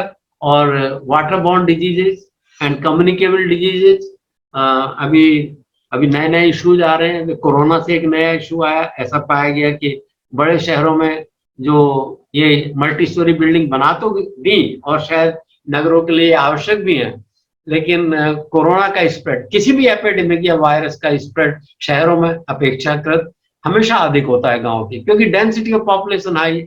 और उन शहरों में भी जो लोग मल्टी स्टोरी बिल्डिंग में रह रहे हैं, अपार्टमेंट्स में रह रहे हैं, वहां पर कोरोना के अधिक शिकार हो रहे हैं। जो इंडिपेंडेंट हाउसेज में रह रहे हैं, खुली जगहों में रह रहे हैं, या पेरी अर्बन एरियाज में रह रहे हैं, नगर की सीमाओं पर रह रहे हैं, वहां इसका प्रकोप कम था। तो ये कोरोना भी एक अर्बन इशू है। अर्बन सोशियोलॉजी में इसको भी शामिल करना चाहिए। खाली कार्बन डाइऑक्साइड एमिशन की बात नहीं है, वायरस की भी बात है। जब भी कोई भी वायरस आएगा तो पहले गांव से पहले शहर में, और शहर में भी जो मल्टी स्टोरी बिल्डिंग है, अपार्टमेंट्स हैं, जहाँ की डेंसिटी ऑफ पॉपुलेशन हाई है, वो इंडस्ट्री जिनमें की सैकड़ों हजारों की तादाद में मजदूर काम कर रहे हैं, वहां पर वो अपना असर ज्यादा छोड़ेगा। तो अर्बन सोशियोलॉजी में बीमारियों का विषय भी आएगा, एनवायरनमेंट का आएगा, कम्युनिकेबल डिजीजेस का आएगा, नॉन कम्युनिकेबल डिजीजेस का आएगा, ये सब चीजें हैं। 12th प्लान हमारा लास्ट प्लान था, और अंत में प्लानिंग में तो यही अब समझ बनी है कि urbanization is an indicator of development. Urbanization को आप रोक नहीं सकते, अर्बनाइजेशन होगा ही होगा, और इसको बल्कि बढ़ाना चाहिए। और इसमें कुछ भी बुरा नहीं है अगर गांव के लोग शहर में आके रह रहे हैं, क्योंकि शहरों में जिसको इकोनॉमिक्स वाले कहते हैं कि इकोनॉमी ऑफ स्केल, बड़ी चीज, ज्यादा मात्रा में उत्पादन करने, ज्यादा विद्यार्थियों को एक साथ पढ़ाने में, यूनिवर्सिटी में, बड़े कॉलेजेस में, बड़े हॉस्पिटल्स में उनका इलाज करने में, और हर प्रकार से जो बड़ा है, बड़े केंद्रों में उत्पादकता और एफिशिएंसी, दक्षता अधिक होती है, और इसलिए नगरीयकरण को बढ़ावा देने की जरूरत है। हमारी जो मीडियम साइज इंडस्ट्री है, जो लघु उद्योग हैं, और जो ग्रामीण उद्योग है, उनकी उत्पादकता उसकी बराबरी नहीं कर सकती जो नगरीय उद्योगों की। तो सरकार का तो अब ये मानना है कि नगरीयकरण बढ़ना चाहिए, और उस बढ़ते हुए नगरीयकरण के लिए हमारी क्या तैयारियां होनी चाहिए। तो 12th फाइव-ईयर प्लान का विषय है कि बढ़ते हुए नगरीयकरण जिसको रोका नहीं जा सकता, और नगर में जाना सबका अधिकार है, पूरे भारत का अधिकार है। दिल्ली में जाना हर एक का अधिकार है, चाहे वो तमिल हो, चाहे वो कन्नड़ हो, चाहे वो हिंदी भाषी हो, चाहे वो असमीज हो, किसी भी प्रांत का हो, किसी भी भाषा का हो, किसी भी धर्म का हो, वो जाके दिल्ली रह सकता है, बेंगलोर रह सकता है। तो इन मेट्रोपॉलिटन सिटीज में ग्रोथ को तो रोकना, डेमोग्राफिक ग्रोथ को रोकना तो असंभव है, और रोकना भी नहीं चाहिए, क्योंकि इकोनॉमी ऑफ स्केल का लाभ हमको मिल रहा है। बात यह है कि यहाँ पे जीवन को बेहतर कैसे बनाया जाए। सैनिटेशन, और नौकरियां और पढ़ाई लिखाई, इन सबको कैसे सुधारा जाए। तो 12th 5 ईयर प्लान में ये सब विषय हैं। अर्बन से जुड़े हुए दूसरे विषय रिसेशन का है, अनएम्प्लॉयमेंट का है, फॉलिंग कंजम्पशन का है। एक्चुअली मैं थोड़ा बहुत जब इन क्रिटिकल थिंकर, चाहे वो गांधी हो या मार्क्स हो, और मैं तो दीनदयाल उपाध्याय जी को भी क्रिटिकल थिंकर्स में रखता हूँ, इन लोगों से थोड़ा सा प्रभावित हूँ। तो उसका कारण यही, मैं ज्यादा लंबा ना करके ताकि आप कुछ प्रश्न पूछ सकें। मैं ये देखिए, विकास को देखने के दो तरीके हैं। एक तो ये कि ओवरऑल देश का विकास, जिसको हमारे राजनीतिक नेता भी कहते हैं भारत का विकास, भारत का विकास हो। तो जो अगर आप विकास के पैमाने से देखेंगे तो आपके इंडिकेटर्स होंगे पर कैपिटा इनकम, नगरीकरण या urbanization, industrialization, level of literacy reach, level of years of schooling, पढ़ाई कितनी हो रही है, पोस्ट प्राइमरी में क्या परसेंटेज है, सेकेंडरी में मतलब क्या परसेंटेज है, डिग्री कॉलेज में कितने लोग हैं, स्किल में कितने। तो इन नंबरों से, इन नंबरों की बढ़ोतरी को विकास कहा जाता है। लेकिन विकास को देखने का एक और दूसरा तरीका भी हो सकता है, जिसमें कि लोग ये कहते हैं कि अगर कुल मिला के देखा जाए तो मनुष्य की सभ्यता आज विकास की नहीं विनाश की ओर ज्यादा अग्रसर है। तो वो फिर विकास को विनाश का ही एक स्वरूप देखते हैं। वो ये देखते हैं कि विकास में, हमारे विकास के मॉडल में ऐसी क्या बात है जो आज विनाश की ओर ले जा रही है। तो तब हमको तब समझ, छोटा सा पॉइंट ये अनएम्प्लॉयमेंट का है। इसमें कोई शक नहीं कि जब आप इंडस्ट्री लगाएंगे, जिसको गांधी ने कहा कि इंडियन रॉकफेलर, तो एक तरह से कहा जाए कि जो हमारे अंबानी हैं, जो हमारे बिरलाज हैं, जो या कुल मिला के जो भी आज कपड़े का उद्योग है, कपड़े की बड़ी बड़ी मिलें हैं, वो इंडियन रॉकफेलर्स हैं। तो इंडियन रॉकफेलर ज्यादा कपड़ा तो पैदा कर सकते हैं, इसमें कोई शक नहीं। इंडस्ट्री जो है गांव की उद्योग के अपेक्षा अधिक उसकी उत्पादकता तो होगी होगी, लेकिन प्रॉब्लम ये है कि वो रोजगार नहीं दे सकती, रोजगार सीमित लोगों को ही देगी। तो इसे छोटी सी बात, मान लो हल्दी है, तो हल्दी अगर आज आप जानते हैं कि बड़ी बड़ी ब्रांड्स के लोग हल्दी बेच रहे हैं, हल्दी बना रहे हैं, हल्दी बेच रहे हैं, तो इसमें कोई शक नहीं कि एक बड़ा उद्योग बहुत ज्यादा हल्दी पीस सकता है और पूरे भारत के बाहर भी हल्दी सप्लाई कर सकता है। लेकिन अगर दूसरे दृष्टिकोण से देखें, वो दृष्टिकोण ये है कि जो लोग पहले गांव में हल्दी, धनिया, गरम मसाला पीसते थे, छोटी छोटी चक्कियों में पीसते थे, बेचते थे, उनके रोजगार का क्या होगा, उनके बच्चों का, उनके परिवारों का क्या होगा, और उनको फिर क्या, किस प्रकार के, क्या आपके पास कोई वैकल्पिक व्यवस्था है। तब ये समझ में आता है कि जिसको हम विकास कह रहे थे वो विनाश है। तो मनुष्यता की दृष्टि से, नैतिकता की दृष्टि से विनाश है। तब हमें दूसरे किस्म से सोचना पड़ेगा। तो मैंने सोचा कि जब मैं आपसे अर्बन सोशियोलॉजी के बारे में बात करूं तो ये दो तीन बातें बताऊं। एक तो अर्बन किसको कहते हैं, तो टेक्निकली जरूरी था आपके कोर्स के लिए कि अर्बन क्या है। तो मैंने बताया कि स्टैट्यूटरी डेफिनेशन है और डेमोग्राफिक डेफिनेशन है, सेंसस डेफिनेशन है। फिर मैंने कहा नगरीयकरण के बारे में सिद्धांत क्या है। तो कई तरह के सिद्धांत, एक सिद्धांत नहीं है। हम नहीं कह सकते कि अर्बन सोशियोलॉजी की एक थ्योरी है। आपकी मान्यताएं, आपके मनुष्य संबंधी मान्यताओं के आधार पर और समाजशास्त्रियों के अनुभव के आधार पर बहुत सारे थ्योरेटिकल स्कूल्स हैं। जर्मन स्कूल है, शिकागो स्कूल है, मार्क्सवादी स्कूल है, पोस्ट मॉडर्न स्कूल है। लेकिन ज्यादातर स्कूलों में अर्बनाइजेशन को लेकर चिंता अधिक है। और जहां तक हमारे नीति निर्धारकों की बात है या हमारी व्यवस्था की बात है, तो उसके हिसाब से आज, शुरू में तो नगरीयकरण के बारे में कुछ सोचा ही नहीं गया। गांधी जी थे जो सोचते थे और वो नगरीयकरण को अच्छा नहीं मानते थे, वो ग्राम स्वराज की वकालत करते थे, तो कुछ सोचा ही नहीं गया। हो सकता है शुरू में पंडित जवाहरलाल नेहरू और दूसरे लोगों ने सोचा हो कि इससे क्यों बेकार का झगड़ा करो गांधी से, चल इसको भी चलने दो या इसकी विचारधारा को भी चलने दो, और तुम्हें अपना जो आर्थिक विकास का जो आधुनिक रूप अख्तियार करना है उसको भी अख्तियार कर लो। तो ऐसा हुआ होगा।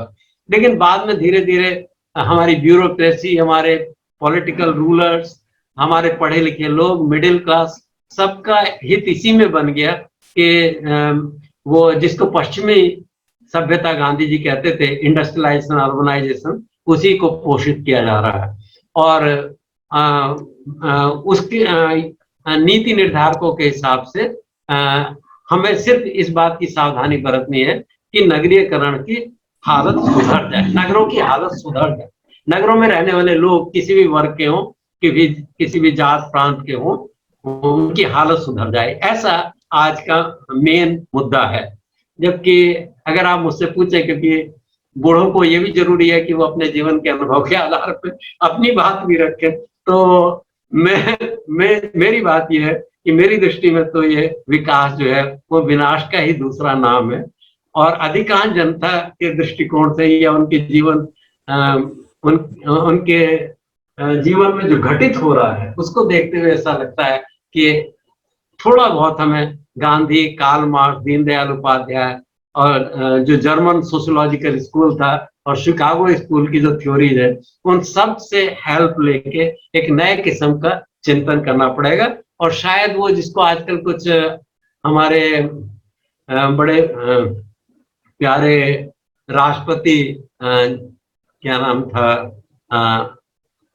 जो वैज्ञानिक भी थे, तो अभी मेरे दिमाग से अब्दुल कलाम ने जिस रूरबन की कल्पना की थी, रूरबन, ये एक नया कंसेप्ट है अर्बन सोशियोलॉजी में। रूरबन माने वो अर्बन एरियाज जो कि रूरल एरियाज की जो स्ट्रॉन्ग पॉइंट्स हैं उनको रिटेन करें। ऐसे रूरबन डेवलप करने की जरूरत है। छोटे शहर या मध्यम साइज के नगर, या ये कहिए कि हम गांव को ही इतना विकसित कर दें कि गांव के रहने वालों को शहर जाने की जरूरत ना पड़े। तो इसके साथ मैं देख रहा हूं कि लगभग 1 घंटा हो गया। मैं मुख्य रूप से ये बातें आज के लेक्चर में सम्मिलित करना चाहता था। और अगर आप अपनी एकेडमिक स्टडीज के पर्सपेक्टिव से या किसी और पर्सपेक्टिव से बात करना चाहेंगे तो मैं दोबारा आपके सामने फिर उपस्थित हो जाऊंगा। आज हम लोग, अगर आप चाहें, आपके पास समय हो, बोर ना हुए हो अभी, तो आप अपने प्रश्न पूछ सकते हैं। अगर मुझे उनका उत्तर आता होगा तो मैं जरूर उत्तर देने की कोशिश करूंगा। धन्यवाद। हेलो जी सर एक्चुअली मैं वो पंचवर्षीय योजना जो सर बता रहे थे, मैं उसके बारे में जानना चाहती हूँ। हाँ जी सर, जो आपने पंचवर्षीय योजना बताई थी, इसके बारे में हम जानना चाहते हैं। ये कब, मतलब स्टार्टिंग कब से हुई थी और कैसे हुई थी? बेटा, जब हमारा देश आजाद हो गया, इसकी भी एक कहानी है, पंचवर्षीय योजना की भी कहानी है। तो हमारे जो पहले प्रधानमंत्री थे पंडित जवाहरलाल नेहरू, वो बहुत ही आधुनिकतावादी थे। और वो उनकी आधुनिकता समाजवादी देशों की, मुख्य रूप से सोवियत रशिया की आधुनिकता थी। और सोवियत रशिया में पंचवर्षीय योजनाओं का चलन था, सोशलिस्ट मॉडल में, कि हर विषय के बारे में, उद्योग के बारे में, समाज के बारे में, धर्म के बारे में, परिवार के बारे में, हर चीज के बारे में कम्युनिस्ट लोग ऐसा मानते थे कि राज्य व्यवस्था को निर्णय लेने। तो वो 5-5 साल की योजना बनाते थे कि अगले 5 साल में हमको क्या करना है। पंचवर्षीय योजना का मुख्य उद्देश्य होता है, लक्ष्य निर्धारित करना होता है कि हम सिंचाई के साधन कितना बढ़ाएंगे, हम मकान कितने बनाएंगे, हम खेती में पैदावार कितनी बढ़ाएंगे, हम कितने डैम बनाएंगे, हम कितने नए डॉक्टर्स पैदा करेंगे, हम कितने एम्स खोलेंगे, ये सब चीजें हैं। तो ये पंचवर्षीय योजना का कंसेप्ट जो था वो है तो मूल रूप से सोवियत रशिया का कंसेप्ट। पंडित जवाहरलाल नेहरू, जो कि खुद एक सोशलिस्ट थे, और उनके बारे में कहा जाता है कि उन्होंने industrial socialist model of development तैयार किया। तो रूस से उन्होंने ये पंचवर्षीय योजना का कंसेप्ट लेके हमारे देश में इसको लागू किया। तो पहली पंचवर्षीय योजना जब बन रही थी तो उसमें, जैसे मैंने कहा कि वो योजना थी नहीं, क्योंकि उस समय तो हमारे पास किसी भी विषय में आंकड़े ही नहीं थे। हमारे पास कितनी जमीन है, कितना गेहूं पैदा हो रहा है, हमारी जनसंख्या कितनी है, हमारा जन्म दर कितना है, हमारा पर कैपिटा इनकम कितनी है, हमारे पास कितने डॉक्टर, कुछ पता ही नहीं था। तो पहले 5 साल तो 51 से 56 तक लगभग 5 साल तो आंकड़े इकट्ठे करने में ही लग गए। दूसरी योजना में नेहरू जी के जो साथी थे इस सब काम में, आर्थिक विकास के मॉडल को डेवलप करने में नेहरू जी का जो साथ दिया, और जो खुद भी एक सोशलिस्ट थे, वो एक पीसी महालनोबिस थे। आपने ISI, Indian statistical institute Calcutta का नाम सुना हुआ है। उससे जुड़े हुए एक बहुत बड़े सांख्यिकी के विद्वान थे। तो वो नेहरू जी को गाइड करते थे कि प्लानिंग कैसे हो। तो उन्होंने नेहरू जी से कहा कि जैसे कि रूस में हो रहा है, आप उद्योग धंधे डेवलप करिए, बड़े उद्योग। तो गांधी जी ने नेहरू जी ने वो कहते थे कि जो हमारे बिग डैम्स हैं या बड़े उद्योग हैं, वो हमारे नए मंदिर हैं। क्योंकि सोशलिस्ट आदमी तो मंदिर से तो घृणा करता है, और सोशलिस्ट आदमी ये मानता है कि विकास के लिए बड़ी इंडस्ट्री बहुत जरूरी है। तो बड़ी इंडस्ट्री, बड़े डैम्स, ये सब फिर इनकी प्लानिंग सेकंड 5 ईयर प्लान में की गई। और जब ये देखा गया कि अरे इससे तो, क्योंकि कल्पना, आज भी आप कल्पना करो कि आप एक बड़ी इंडस्ट्री किसी भी क्षेत्र में, आपने मान लो ग्रीन एनर्जी की आप बात कर रहे हैं, तो एक किसी क्षेत्र में जाके आप एक नई सौर ऊर्जा पर आधारित एक इंडस्ट्री डेवलप करते हैं। ठीक है, ऊर्जा तो बहुत पैदा हो जाएगी, ठीक है, मान लिया, लेकिन एक तो उसमें करोड़ों रुपया लगेगा, और दूसरे उसमें जो रोजगार मिलेगा, बड़े इंजीनियर्स को मिलेगा, बड़े मैनेजर्स को, एमबीए को मिलेगा, जो आईआईएम से एमबीए करके आएंगे, उनमें बड़े बीटेक्स को मिलेगा, एमटेक्स को, विदेशी पीएचडी को जॉब मिलेगा। मान लो 200, 300, 400, 500, या ये मान लो आपने उस इंडस्ट्री में 1000 लोगों को जॉब दे दिया, तो उसमें से अधिकांश इसी प्रकार के होंगे। लेकिन हमारे जो देश के तमाम लाखों लोग हैं, वो बेरोजगार हो जाते हैं। तो तीसरी योजना में देखा गया, इससे तो बड़ी हाय तो मच गई, देश में गरीबी 80% तक गरीब हो गए थे लोग। तीसरी योजना में 80% लोग बिलो द पॉवर्टी लाइन। तब फिर नए किस्म का चिंतन हुआ। मेरा कहने का मतलब ये कि विषय हो या कोई भी विषय हो, आप अगर उसमें अच्छे से जानना चाहते हैं तो आपको ये देखना पड़ेगा कि हमारे नीति निर्धारकों, हमारे पॉलिसी मेकर्स, उनकी थिंकिंग में धीरे धीरे कैसे परिवर्तन आया। तो नेहरू जी की भी जो फर्स्ट 5 ईयर प्लान में थिंकिंग थी, वो दोबारा नहीं थी, तीसरी में नहीं थी, चौथी में, तो फिर बदलता गया। फिर नए नए दूसरे नेता आ गए, इंदिरा गांधी आई, और लोग आए, नरसिम्हा राव आए, आज मोदी जी के अंडर में अलग किस्म की थिंकिंग चल रही है, अब नीति आयोग बन गया। तो अगर आप अर्बनाइजेशन को ठीक से डेवलपमेंट पर्सपेक्टिव में जानना चाहते हैं, तो आपको फर्स्ट 5 ईयर प्लान से लेके मोदी जी की नीति आयोग के सारे वो डॉक्यूमेंट्स पढ़ने चाहिए। तब एक आप अच्छी पीएचडी कर सकेंगे, तब एक अच्छी बुक लिख सकेंगे, रिसर्च पेपर लिख सकेंगे, और देखिए उनमें क्या परिवर्तन आ रहा है, क्यों आ रहा है, उसका परिणाम क्या है, भारत की जनता पर उसका क्या असर पड़ रहा है। ये मेरा thank you. Thank you sir. Hello sir. Hello. हाँ जी सर, मैं विनय कुमार बोल रहा हूँ सर। हाँ जी, हाँ डॉक्टर विजय जी हाँ सर। जी। मैं जी सर, प्रणाम सर। प्रणाम भैया। सर मेरे 3-4 क्वेश्चन है, मैं शॉर्ट में ही पूछूंगा। बिल्कुल बिल्कुल जी विनय सर, मैं जी ये सुनिए, विनय जी बताइए। माफ करिए, एक क्वेश्चन पूछिए, क्योंकि कई लोग लाइन में हैं, तो मैं 3-4 क्वेश्चन के लिए तो टाइम नहीं हो पाएगा। एक कोई क्वेश्चन जो बहुत महत्वपूर्ण हो आप वो पूछ लीजिए। ओके, ठीक है। तो ये मुझे सर बताइए, जो कंसंट्रेटिव जोन थ्योरीज थी, या जिसे आप शिकागो स्कूल ऑफ स्टडी से निकल के मानते हैं, why this theory are not relevant in developing countries? अच्छा, क्योंकि जी सर, क्योंकि if we see in the Indian context we find that this concentric zone theories only relevant in the some pockets of the country. जैसे we can find in the New Delhi, there Connaught Place, after that we find the Chandni Chowk, after that we find the rings. But in मैं समझ गया आपका प्रश्न। मैं समझ गया आपका प्रश्न। ये जो कंसंट्रिक जोन्स वगैरह, हाँ जी बोलो। एक सर दूसरा प्रश्न है मेरा, छोटा सा ही। Why not urbanism and urbanization go parallelly? क्योंकि अर्बनिज्म और अर्बनाइजेशन को अगर हम पैरेलल नहीं करेंगे तो we can not think about that only urbanization solve the problem of the India. बहुत अच्छे। तो ये जी मुझे बड़ी खुशी हो रही है, और जो आपका जो सिलेबस आदित्य जी ने दिखाया था जी। उसके साथ जस्टिस करने के लिए जरूरी था कि इन प्रश्नों के बारे में बात की जाए। आपका जो कंसेंट्रिक जोन की थ्योरी का प्रश्न है वो एक्चुअली जनरल प्रश्न है, उसमें कंसेंट्रिक जोन की थ्योरी भी आती है और बाकी सारी थ्योरीज भी आती है। तो हमें प्रश्न ये करना चाहिए कि जो सिद्धांत हमारे जो डेवलप्ड कंट्रीज में अर्बनाइजेशन के जो सिद्धांत दिए गए कि कैसे नगर के विकास के साथ कैसे कंसेंट्रिक जोन्स में डेवलपमेंट होता है, हार्ट ऑफ द सिटी में किस तरह की एक्टिविटीज होती हैं, उसके बाद कैसे होती है, उसके बाद कैसी होती है, पेरिफेरी पे क्या होता है, पेरिफेरी के बाहर क्या होता है, फिर गांव से क्या संबंध होता है, ट्रांसपोर्टेशन की स्थिति क्या है, रोजगार की स्थिति क्या है, ये तो वो भारत में लागू नहीं होती। एक्चुअली अगर आपने कहा ना दिल्ली में भले लागू होती हो, दिल्ली में भी नहीं होती, दिल्ली में भी नहीं होती। दिल्ली भी आपको एक डुअल सिटी लगेगा, और दिल्ली में भी कॉन्ट्रडिक्शंस बहुत हैं।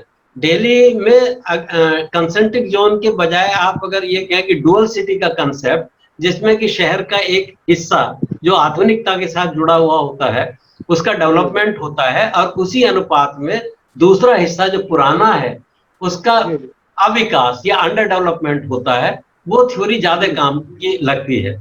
मैं आपको बताऊं कि जब हम रेलवे स्टेशन, अब मुझे कई साल पहले का ध्यान आ रहा है कि जब मैं रेलवे स्टेशन से उतरा और मुझे दिल्ली स्कूल ऑफ इकोनॉमिक्स जाना था, तो मैंने टेम्पो किया और वो स्टेशन से मेरे को ले जा रहा था।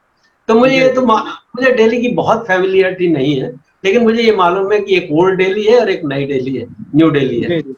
तो ओल्ड दिल्ली में काफी देर चलते चलते फिर जब न्यू दिल्ली शुरू होता है, या अगर आप दूसरे रास्ते से आ रहे हो तो न्यू दिल्ली से चलते चलते जैसे ओल्ड दिल्ली शुरू होता है तो आप सड़क के दोनों तरफ की इमारतें, घूमते हुए लोग, बच्चे, साफ सफाई, पानी की व्यवस्था, और उन इमारतों को देख के ही अनुमान लगा सकते हैं कि अब आप न्यू दिल्ली में एंटर कर गए। इतना बड़ा फर्क है।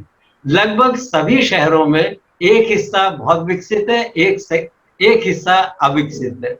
तो ये डुअल सिटी जो न्यू मार्क्सिस्ट ने लैटिन अमेरिकन सिटीज के कॉन्टेक्स्ट में दी, भारत में कुछ कुछ वो अपेक्षाकृत अधिक लगती है बजाय क्लासिकल कंसेंट्रिक जोन या रैंक साइज या दूसरी। मैं सर थोड़ा सा आपको इंटरप्ट करना चाहूंगा।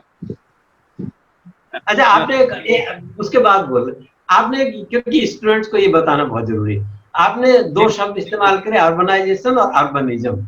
जी सर। तो इनके ये जरूरी है कि हमारे बच्चों को इन दो कंसेप्ट में डिफरेंस पता हो। अर्बनाइजेशन का सीधा सीधा संबंध है कि जैसे जैसे नगर में रहने वाले लोगों का अनुपात बढ़ने लगता है तो उसको हम अर्बनाइजेशन या नगरीयकरण कहते हैं।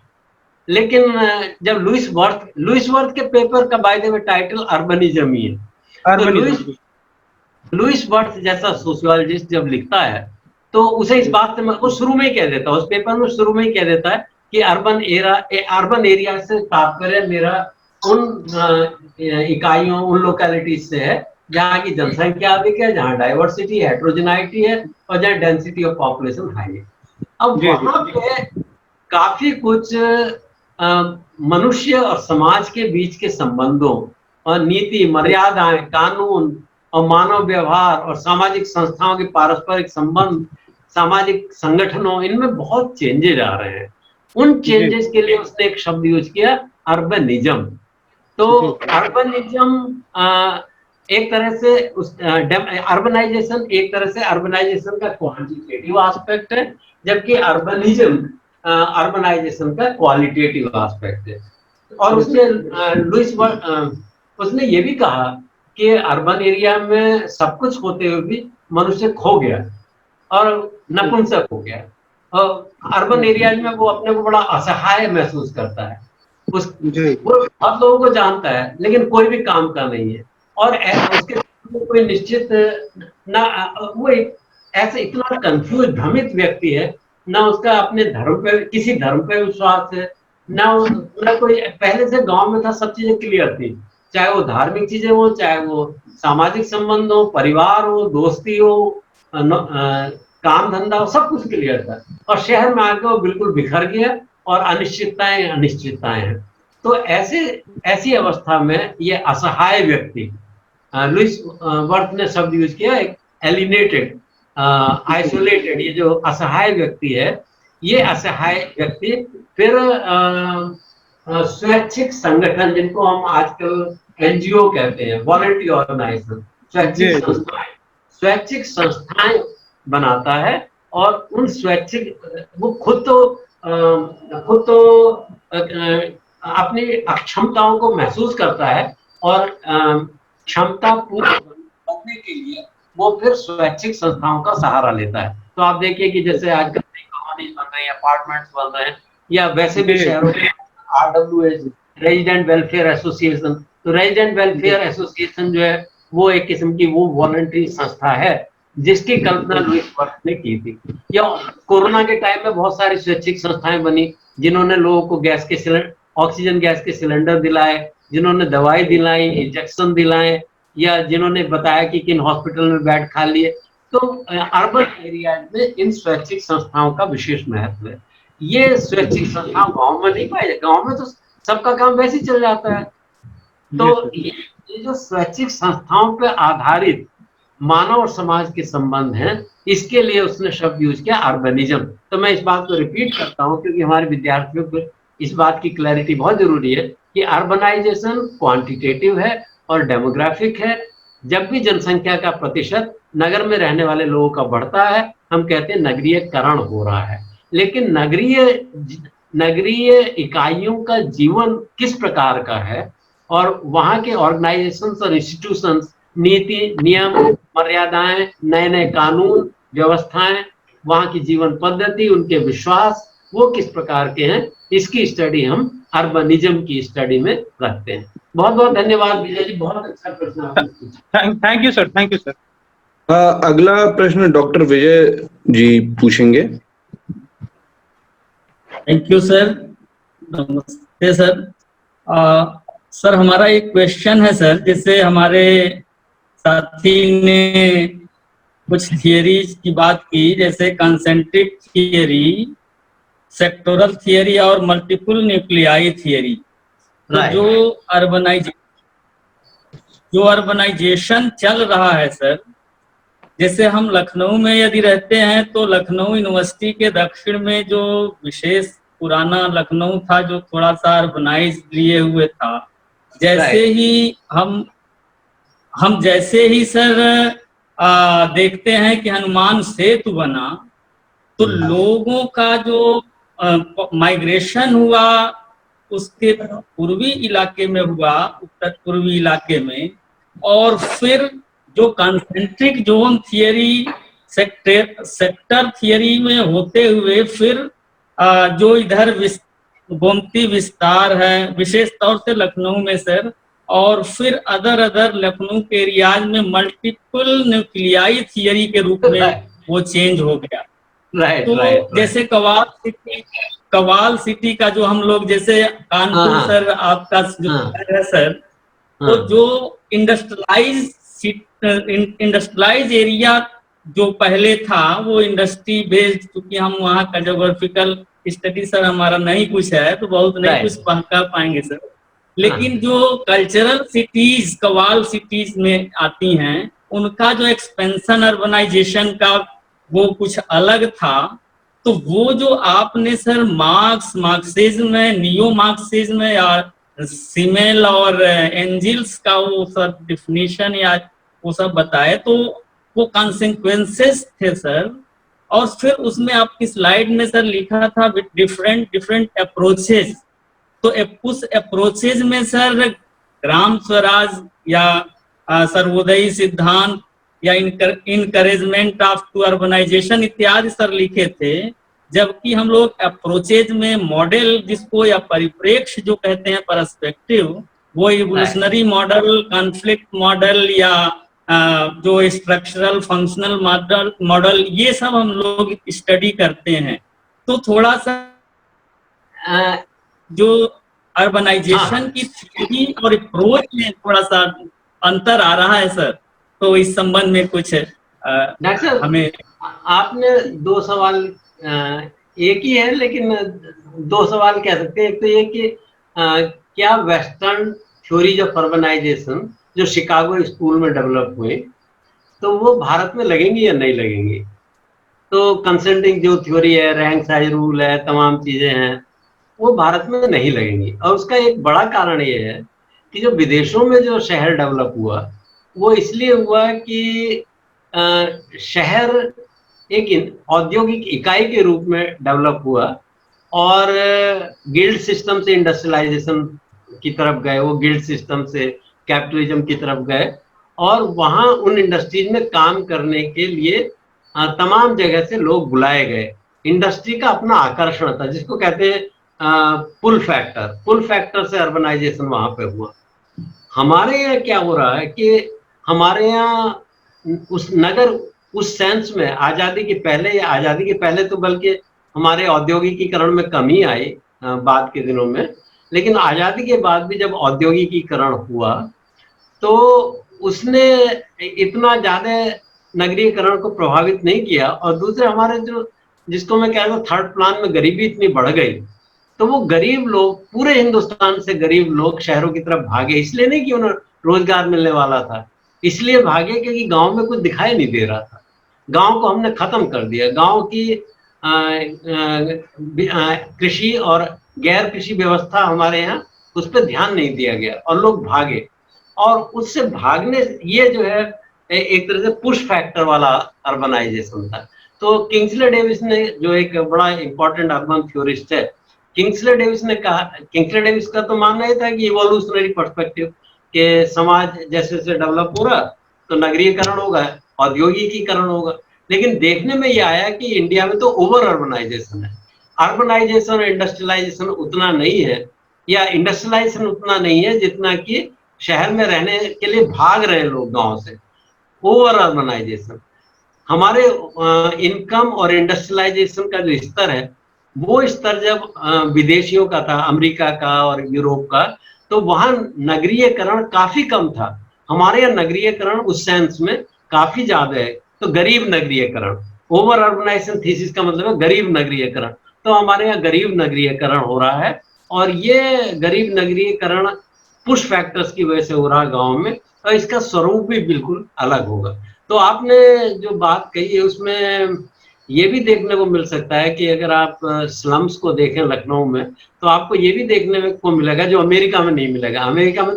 अमेरिका में अर्बनाइजेशन से डाइवर्सिटी की बात करते हैं, लेकिन हमारे देश में आपको ये भी देखने को मिलेगा कि जहाँ स्लम एरियाज में लोग रह रहे हैं, तो साउथ इंडियन एक जगह रह रहे हैं, बिहारी एक जगह रह रहे हैं।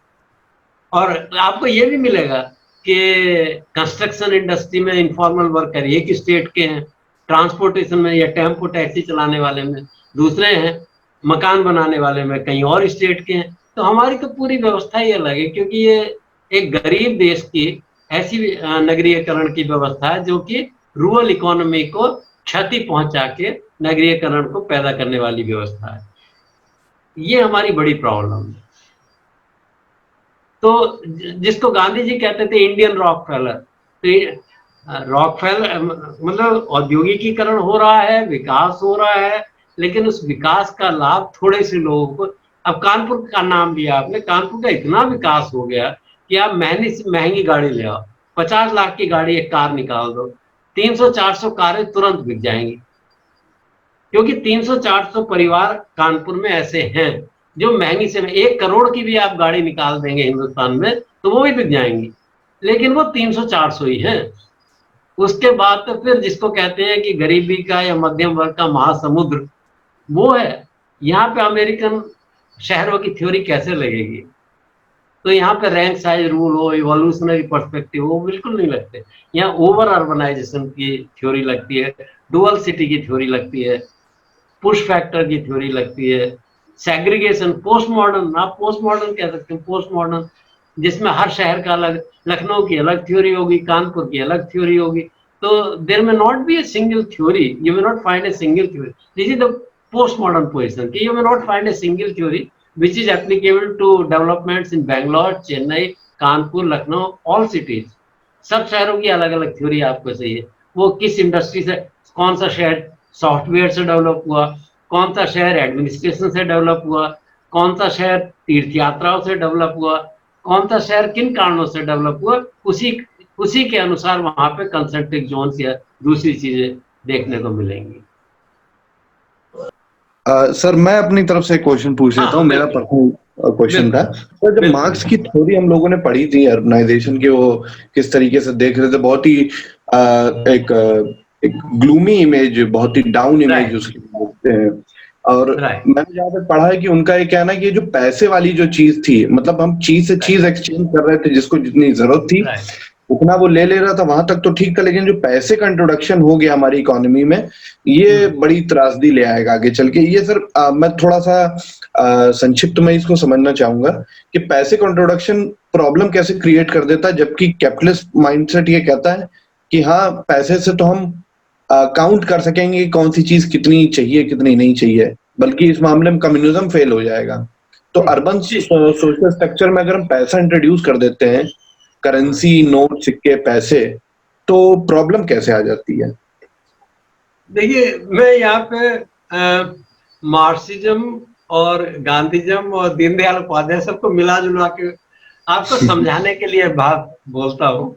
देखिए, पहले हमारे देश में कैसी व्यवस्था थी. हमारे देश में ऐसी व्यवस्था थी, अब जो हमारे इतिहास को गाली देने वाले लोग हैं उनका भी इंटरप्रिटेशन है, लेकिन मार्क्सिस्ट राइटर खुद कार्ल मार्क्स ने जो भारत के बारे में लिखा उसको अगर हम देखें, मुझे जब मैंने मार्क्स को पढ़ा और भारत का वर्णन देखा तो मुझे बड़ा ताज्जुब हुआ कि जो भारत के प्रति सहानुभूति रखने वाले हैं उनका वर्णन काफी सिमिलर.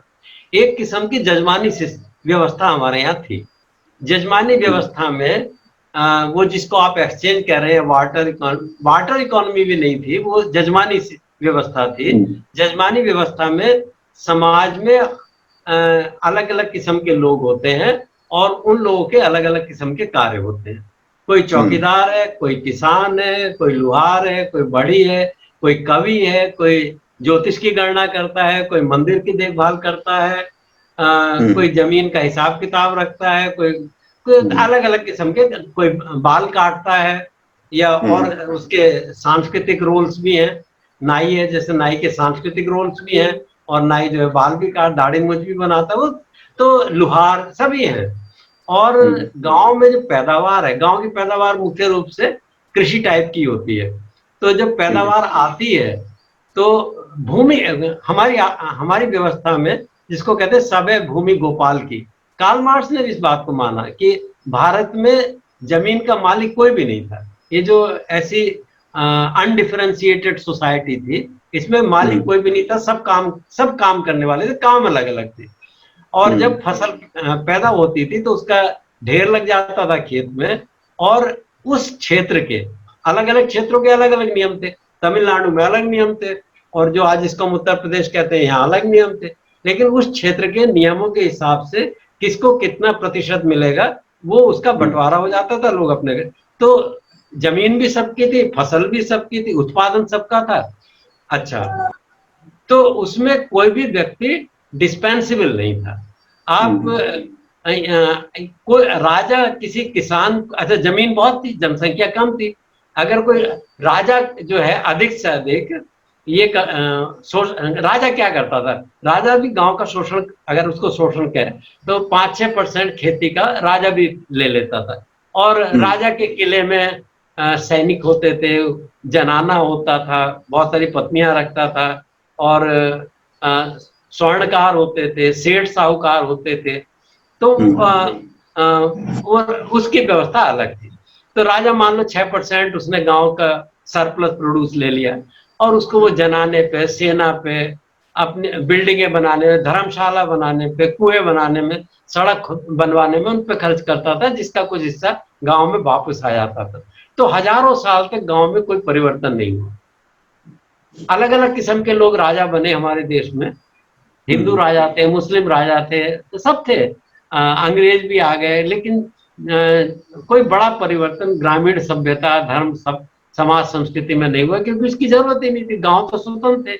अगर कोई राजा किसी किसान को परेशान करेगा तो वो उस गांव को छोड़ के पास के दूसरे गांव में कहीं जाके खेती शुरू कर देगा। जमीन की कोई कमी नहीं थी, तो एक्सप्लॉइटेशन नहीं हो सकता था। यहाँ तक कि आज जिसको हम सबसे छोटा समझते हैं, आज, उस जमाने में नहीं, आज जिसको हम सबसे छोटा समझते हैं, अगर हम स्कैवेंजर की भी बात करें तो स्कैवेंजर का भी शोषण नहीं हो सकता था, क्योंकि अगर स्कैवेंजर नाराज हो गया और वो आपका गांव छोड़ के चला गया तो उसके काम कौन करेगा? तो हर व्यक्ति की एक भूमिका थी, हर एक व्यक्ति का एक महत्व था, चाहे वो कोई भी हो। और सब अच्छा, रही बात इसकी कि कोई वहां पे ऐसा वैभव या कोई ऊंच नीच की बात थी नहीं। जैसे आज तो ऊंच नीच इस तरह दिखती है कि आपने जूते 5,000 रुपए वाले पैर रखे हैं, 1,000 वाले पैर रखे हैं, या 500 रुपए वाले, या ऐसी चमड़े के कोई सस्ते से 100 रुपए वाले जूते पैर रखे हैं, आज दिखता है। लेकिन जिस जमाने में जूते ही नहीं होते थे, हमारी उस ग्रामीण सभ्यता में कोई जूते के ऐसी था, पूरा जीवन ऐसा ही था, सब खा पी रहे थे, मौज कर रहे थे। अच्छा, अब क्या हुआ कि औद्योगिक सभ्यता में जब उद्योग लग गए तो उद्योग पैदा तो बहुत करते हैं। गांधी जी ने जो इंडस्ट्रियलाइजेशन का विरोध किया था वो इसलिए, या जो कार्ल मार्क्स भी नेगेटिव था इंडस्ट्रियलाइजेशन के लिए, वो इसलिए था कि इंडस्ट्री में पैदावार तो बहुत होती है, इसमें कोई शक नहीं। साइंटिफिकली जब आप साइंटिफिक टेक्नोलॉजी को जब आप यूज करेंगे तो आप कम समय में बहुत ज्यादा चीजें पैदा कर सकते हैं, लेकिन पैदा करने वालों की संख्या कम होती चली जाती है। तो जैसे मैंने हल्दी का या मसालों का उदाहरण दिया, जब आपने शहर की बनी हुई, इंडस्ट्री की बनी हुई गोल्डी मसाले यूज करने शुरू कर दिए या कोई और मसाला यूज करना शुरू कर दिया तो वो ठीक है।